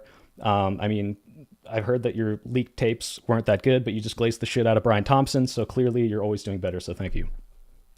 Okay. Thanks, buddy. His links are in the YouTube description. Check them out. Ash, go ahead. You're muted. We can't hear you. I feel like I emptied my own tank a little while ago. Sorry. So again, my argument differs from my colleagues here a little bit. Again, I think that we have a reasonable suspicion that something could be going wrong from people who have the means, motive, and opportunity. And again, I focus particularly heavily on the motive. And I think more importantly, their incentives to do right by their customers have actually been diminished by the Affordable Care Act. So again, I think that this provides us with some leverage. I don't think that it should continue. I hope it stops as soon as possible on both sides to the degree that it's actually happening. But again, I'm not going to weep or cry if somebody's suspected of wrongdoing and they obfuscate and lobby to obfuscate their potential wrongdoing in the face of everything else. Then I'm just not that upset about it. But I will be around for questions afterwards if Whick will have me. And also, I have a link in the chat. If you think I'm wrong about this, I have a Kickstarter coming up that was prototyped yesterday for a game, Papers, Please style game. We'll be calling it Affordable Care, in which you'll play a claims adjuster who is trying to avoid getting shot while also making a profit in a pre-ACA and a post-ACA world. And I will do my best to model that appropriately and, respectfully of everybody's wishes. If you have a nasty healthcare story, please DM me with it if you'd like to be featured. Gang, check You them felt out. the form to be notified in the comments. Links in the comments. Links in the comments, gang. Buckaroo, go ahead. As I explained before, I think there are nuances within healthcare and how insurance companies use wrongful or outright fraudulent claim denials as a means of generating profit. Clearly expressed in this debate, a lot of people have massive misunderstandings or outright misinformation about the insurance industry. This results in an increased likelihood of bad faith interpretations of policies utilized by companies, as explained in the McKinsey & Company files released by Allstate. Only after using those same outlined tactics, delay, deny, defend, to avoid responsibility for the few cases their claimants can afford to take to court. When this game, as they refer to it, is played with the peace of mind and health of an individual, it results in some pretty unhappy people. The ethics and advocacy for transparency, universal health care, vigilante justice aside, it's simple as fuck around and find out. Okay, their links are in my description. Thanks for being here. Last but certainly not least, Destiny, what are your thoughts? I think I agree mostly with the pro Luigi people. I've had a lot of trouble recently with my Allstate insurance because they are not covering my Vyvanse for some reason. I keep going to the pharmacy telling them that Allstate is supposed to cover it, and they say, no, sorry, that's fucking car insurance. And then I keep screaming third-party liability at them over and over again. But for some reason, they're not buying drugs for me. I don't really know why. But other than that, I think that it's very funny to me that people who are literally against the death penalty, they're against the death penalty for people convicted of crimes beyond a reasonable doubt in front of a jury of their peers because they're so worried that some innocent people, and they are convicted and then sentenced to death, are somehow okay with vigilantism when it relates to a system that's so complicated that few people, even those working in healthcare, like barely understand. Like, it's funny that if you go into like the far ends of like weird, like evolutionary biology, theoretical physics, like all these crazy, whatever, like hard science things, like even those people seem like they have a better handle than when you talk about healthcare, because it is an incredibly complicated system. And even when you talk to people that are really deep into the insurance stuff, into the providing stuff, like even those people are like, why is it so expensive in the US? It's really fucking hard to say because there's like 50 million variables that are pushing against 50 million other variables at literally every single point in time. And it's hard to quantify literally anything. And a lot of these things are sensitive to different changes and who the fuck knows like what's actually going on. So the idea that we're somehow comfortable enough to say that like, yeah, we can probably kill somebody, you know, here, but we're not okay to do the death penalty because there might be somebody who's convicted beyond a reasonable doubt in a court is wholly and completely and totally inconsistent to me. It's stupid. And at the end of the day, and I'll stake my reputation on my nose, nothing is changing from the health insurance industry, or nothing is changing from healthcare at the end of this because some fucking rich white loser fuck decided to off some health insurance exec because he wanted attention or because he was mentally ill or because he spent too much time on Twitter. Too much time on Twitter has been the death of us all. Okay, well, thanks for being here, gang. If you've enjoyed this content, hit that like button, hit that subscribe button. We do shows like this as much as we possibly can. Again, if you guys want to stay for some callers, that's cool. If you need to go, I understand. I just also really quick want to say thank you to Whick and everybody else who participated. Absolutely. No, I want to say Whick is the worst. Enough. It's true. Well, like Destiny's donators said, Whick is a stinky butt. Okay. Stinky. Yeah, it wasn't very interesting debating politics with Philip because normally we're arguing about much more important things like Dungeons and Dragons. Yeah. Like you have the complete wrong sentence. I want to give some space to some of the new people on here to get some of their thoughts. Short Fat Otaku, then Friendly. Short Fat Otaku, give us what you thought. You were screaming in my chat, and now's your chance. A little bit, yes, a little bit. There was one avenue that you guys kind of went down, but then kind of stopped going down it. I'm just a bit curious about it. I forget who it was, but someone brought up the banality of evil. That was Professor. Oh, okay, yes. Although it was, and the idea there, quoting my essay, sorry, so both of us really, yeah, go ahead. Right. So the idea there is that responsibility is abstracted away from individuals because you have people who are not intentionally evil, but they're still doing evil actions, and that's why you have the example of the Nazi prison guard or the guy who's just filing paperwork, right? So the question I have is how far does that principle extend, right? Like, do you want to shoot people who peddle vices because vices destroy people's lives, right? No, this is a good question. So I said this in my video. Well, sorry, I'm assuming you're asking me because I was one of the ones who brought it up. But I'm asking everyone, basically, sure, yeah. Sorry, I'm already going. So what I said in my video. So my video was actually saying I don't think it's good that we are killing people. I think that reformative justice is preferred. That's why I don't believe in the death penalty, like Destiny brought up. I think that these people could probably be shown the evil of their actions potentially if they saw like the harm they're causing directly, even though they know it's happening. It's very, very, very nebulous. It's disassociated. They're not seeing the direct actions, and I think that would be a better way to try to reform people like this. The difference in the banality of evil is that Adolf Eichmann, the guy who was orchestrating the trains to Auschwitz and all that, went to visit the camps. He saw Jews being murdered, and he's quoted as saying, "I will go into my grave smiling because I have 5 million Jews' deaths on my hands." So like he had no remorse,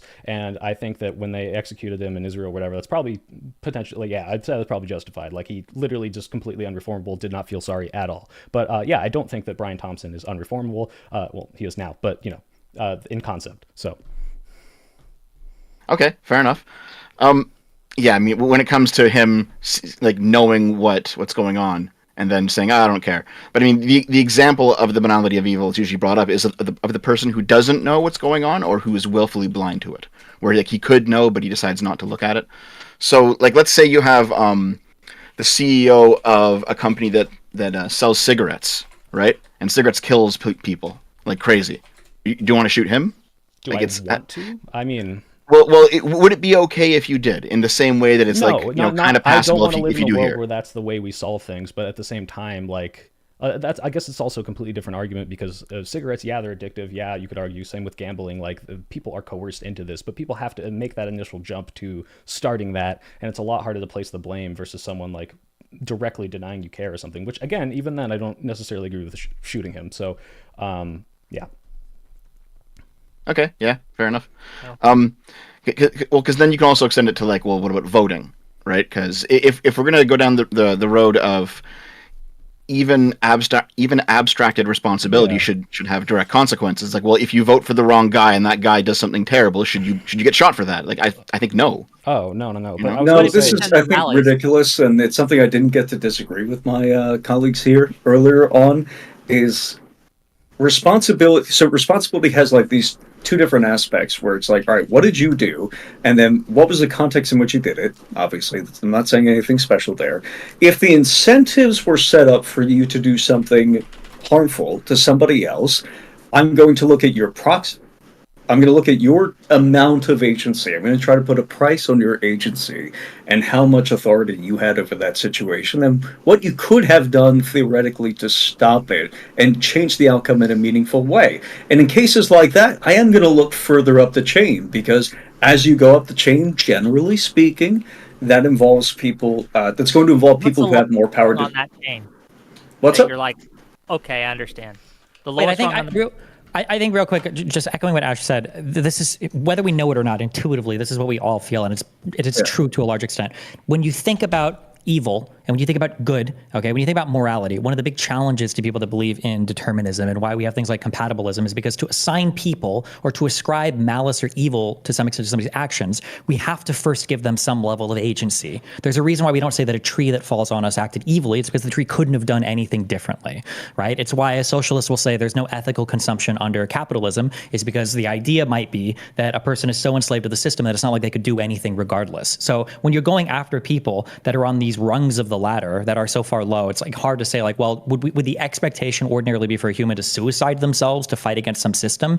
And then also, like, shouldn't we have some trust that the system we're operating in resembles the laws of society such that if we operate within the bounds of those laws, we're ensured like some level of protection by the state? Like, even if they might be doing things that are somewhat questionable, because I mean, what are we as citizens of a state with some negative freedoms guaranteed to us, if not the freedom from, like harm against our person, like, and we believe in this so strongly that even if we do decide that something is illegal, you can't make something illegal and then retroactively prosecute people for it. Let's say we decide tomorrow that veganism is the law of the land. You can't prosecute people who had broken a law that was just made illegal. That's how strongly we feel about this principle. So the idea that you might be acting fully within the bounds of society, and some people in society might reasonably disagree about the amount of harm you're causing, which is fair, they can have that disagreement, but part of the agreement of living in a society with a functioning judicial system is the idea that, like, even though some people disagree, we're going to all play by these rules. And vigilantism is basically a statement saying society has failed to such an egregious extent that I have to take the law into my own hands. And like in a failed state, like, I can understand it, but I don't think we're anywhere near that point yet. Yeah, there's. I said earlier it's a referendum on. Sorry, go ahead. Yeah, I want to hear what Eucharist says, and you can go. Yeah, I need to pop off. Thank you for having me, Whick. There was something I was going to bring up earlier. It didn't really become relevant, but there's a really great article at the Daily News, which is like a philosophy website. A philosopher wrote this article on this topic specifically, and he concedes most of the arguments that the pro-Luigi people are making. His three claims that he concedes are: UHC systematically defrauded its policyholders by refusing to cover contractually obligated medically necessary treatments. Failing to prevent harms resulting from refusing to cover medically necessary treatments is as or almost as wrong as causing those harms.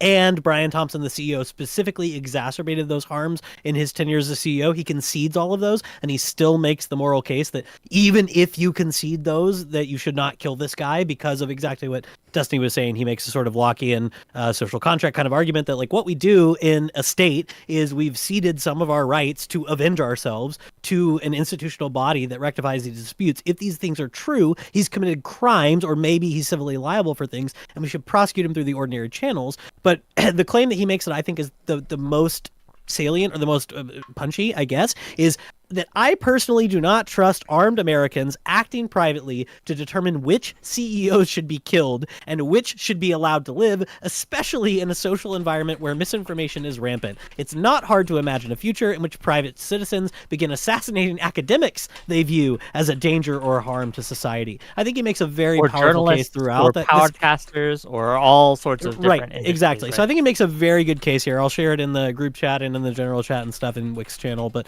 I think it's a good article, and I think it goes to Destiny's point, and so yeah, that's basically my position as well. Sure. Thanks for being here, buddy. Yep, thank you guys for having me. I appreciate it. Have a good night. Yep, I love you guys too. I gotta take out, so be careful. I love you. Bye. Bye. Yes, sir. Yeah.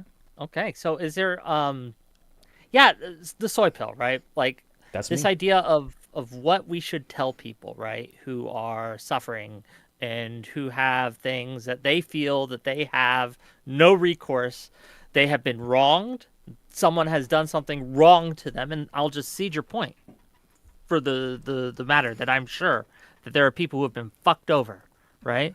Still, even in that case, you tell people that going around outside of the system to kill others or to grape them or to do harm to them is wrong. It's morally wrong. Right. So that was like the whole crux of my argument was I think it's cruel for me to say that to them because they are just watching injustice happen to them and essentially have to martyr themselves into like, you know, What hey, does like cruelty have to do with whether or not they should or should not do something? no, exactly. Like I don't want to live in the world where this is done all the time, so they still shouldn't do it. But it's like I'm at a loss of if I'm talking to someone who is personally affected by this, what the hell are they supposed to tell them? Tough shit, which is essentially what Destiny said, and I guess that's all we can do. But what I was saying is, until I know that there's a better thing to tell them, like, hey, actually, there's this very good way to change the system radically fast. Then when people go out and do this, I'm not going to be surprised. Like Destiny said, if it's a failed state, then that's when vigilantism becomes a lot more justified because there's no other recourse. And what I'm saying is for some of these individuals, it is a failed state for them. They are getting denied care that is keeping them alive. So it's like, okay, like I'm getting killed by the policies of this company. What the fuck am I supposed to do? That's the whole point I was trying to make. It's not about whether or not I personally think it's okay or whether I don't think it's good that those people are in that situation. It's And I think it simply should be reformed. vengeance. Well- Killing someone doesn't give them the healthcare yes, they need. for Luigi, right? it is It just vengeance. doesn't. Yeah, right. Because for Luigi's like vengeance, right? Killing him didn't solve his back problems. Killing him didn't get him his money back if he was denied a claim. It wasn't even his healthcare CEO. But if this does send a message for the people that are suffering, if this does somehow spark the conversation that healthcare needs to have, because we were not talking about it to this extent before, and it's only getting worse under a Trump admin, then maybe things will change. I'm not saying they will. And if they don't, I wouldn't be surprised. And that's further justification for not doing this. About it recently, but we have had whole election cycles dedicated to health. And what happened? We're still here, right? Like it's not where it needs to be. What happened? We had the unfortunately. Affordable Care Act. We've had a Good lot of steps, different yeah. regulations and reforms that have arguably made things better. Made things a billion times worse. The Affordable Care Act was the most destructive policy, shooting my health insurance premiums up overnight and sending the IRS after me if I don't buy health insurance as a healthy young man. It's completely absurd. This is the thing. So that's where I come down on the pro Luigi side. Is like, I'm sorry that your state-appointed cartel got you killed. If you didn't want to accept that hazard, you shouldn't be in the risk industry. Okay. He's in the same boat as any kind of general, as any kind of tax collector, any agent of the IRS, any Do you DEA think tax agent. collectors should be killed? I never said that. I said he's in the same boat. Okay, fair enough. Okay, gang. I would never say that. Oh, I do have another question. Are Please, you go ahead. signing I can do off? one more Or? question and No, then I gotta go too. one more So. question. Then a lot of people. Okay. have to go. And yeah, I Okay, have like question 10 for minutes me. left or so. So I'm here. If you guys want to go down to debate thing or whatever after the stream ends, I'll be there. Give us your question. I lost it. Give me 30 seconds. Okay, we'll get You there. have 25. We'll get there. Gang, don't you like this kind of show, right? Do you enjoy this Wick, I kind had of a great show? time. Hit This the was like awesome. button, hit the subscribe. While you're looking out, let me read these super. Actually, $5 from Jav Tondes. I wonder if people are defending this guy would be singing the same tune if a politician of their liking got the Luigi treatment for similar reasons. If the politician I liked was denying people care to the extent to which I believe it's happening, then I would also not be super sad Fair about enough. it. Rayval, let me lightning round these and we can respond. Oh. Rayval for 10 Canadian. TPL covers damage to another vehicle for property from a claim, i.e. if you hit a fire hydrant with your car and it floods building, your TPL coverage provides money to the damage to the building. $20 more from Rayval. The communist arguing against Destiny doesn't know this industry, doesn't know how policies, claims, coverage, deductibles, or companies work, and couldn't even tell you who they have their own insurance through. $5 from Nanoan. I hope insurance companies raise insurance costs to pay for security and compensate the potential dangers of being a CEO. LMAO. $20 from Lawson Harrison. The overuse of healthcare has to stop, and if that means insurers mowing down dipshit claims, they have my blessing.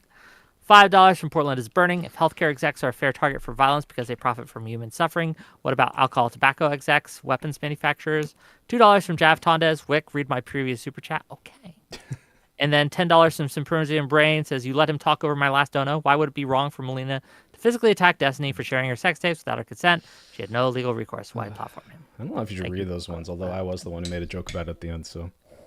I mean, they pay me money to read them. If they wanted to say all sorts of bullshit, they could. I mean, it's silly, but go ahead. Sure. That was much more than 30 seconds. So you mentioned, you seem like you're almost kind of apathetic to it, where you recognize that it's bad, but it's not that big of a deal because it depends on what happens, right? Like if this turns into lots of people doing this, no change happening, and it just increases violence and distrust, and then I would be very much more against it. Like, don't get me wrong, I don't think it's good, but at the same time, this is like part of a build-up against a whole system. We got super focused on healthcare, which is pertinent to the conversation. I don't disagree, but like, especially all the young people who maybe are delusional, are seeing CEO executives destroying things with oil leaks and, you know, all the bombing in the Middle East and from Northrop Grumman and BlackRock and all this shit happening. And all we've heard our whole lives, for the most part, is these people are untouchable. You can't do anything about it. Some guy says, hey, actually, no. So a lot of people are like, oh, wow, okay, like, you know, maybe this doesn't change anything, but yeah, finally someone says, go fuck yourself, like to the people that are doing this to us every day that we can do nothing about. There's like, we vote and we make incremental changes. And like I said, I'm still a believer that this could happen incrementally. If I didn't, I might be out like doing some more crazy shit, but I'm not, because I believe like if we can get Trump twice, which is fucking insane, like no one would have believed you in 2015, then we can get a Bernie Sanders, we can get an OSC. I believe it can happen. Please let it happen, because like this needs to change. I believe we can change it. But for the people that are today have nothing to do, how do I tell them, oh yeah, just wait. You're going to have to die. You're the front lines of this fight and there's nothing you can do about it. Like, it's so hard for me to say that because it's like, well, what the fuck? Like, I wouldn't want to hear that shit. If someone was stabbing my wife right now and they said, hey, I'm going to vote for someone that's going to make stabbing illegal in 5 years. Great. Like, what the fuck? Like, I want to go kill someone. So I get it, but I still don't condone it. Okay, I mean that's not quite where I was going with that, but that's fine. Sorry, I should have interrupted. My question basically is, since you do kind of have this attitude of, you know, you're a bit apathetic towards it, which, you know, that's fine, I guess. I'm just kind of curious, like if hypothetically it's your friend who's denied care, and your friend kills the CEO, and then your friend like comes over to your house and wants to hide out in your basement, and you know, because you have just the power of precognition here, that if he hid in your basement, he would get away with it. Would you let him hide in the basement? No, I don't think so. No? Like I said, I don't want to. Would you turn him in? Would you call the cops? I would call the cops. I would turn them in, because it's one of those things. Like, you know, now it's my turn to fucking, you know, deep throat the boot. But like, I don't want to live in a world where that happens. I don't want to live in a world where that friend now feels justified in doing that to anyone. And I don't believe that killing Brian Thompson was the right thing to do. Maybe he was like a Adolf Eichmann and he didn't have any remorse for all the people's lives who he fucked over, if you believe he's even doing that. But I just don't think that's good. I don't think that's how we should do justice. I think that people are capable of change, and especially people who are so far removed from the direct consequences of the negative actions they do.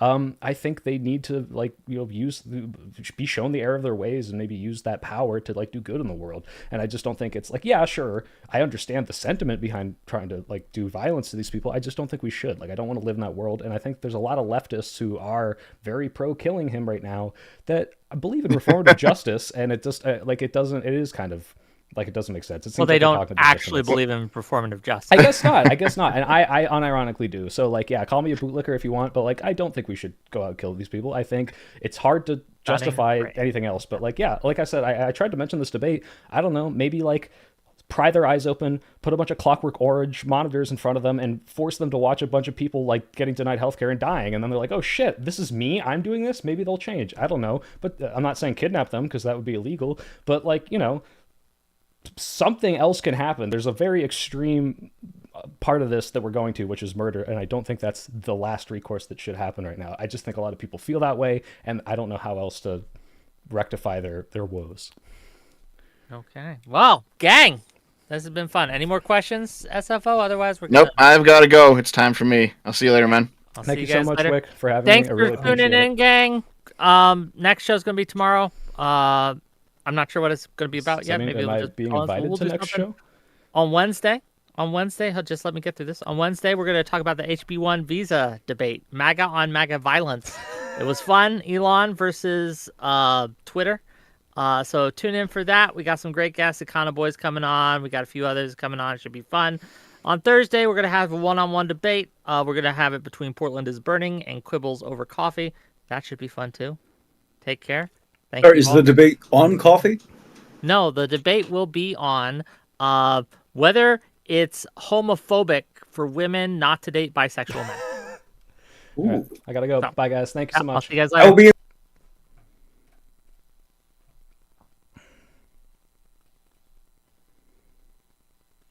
Hey, chat, if you can still hear me, I know it's black. Thank you so much for checking out the stream. I just had an amazing time, so I'm probably going to do this again. I don't think it'll be my normal content, but yeah, that was good. We'll see how the fallout is. But thank you guys so much. Type 1 to end the deep state. I love you guys. I am living my dream right now. I've never been happier. Yeah, you guys are awesome and amazing. So thank you guys, and have an amazing night. Stay safe. Have a good New Year's. Watch out for drunk drivers, and good night.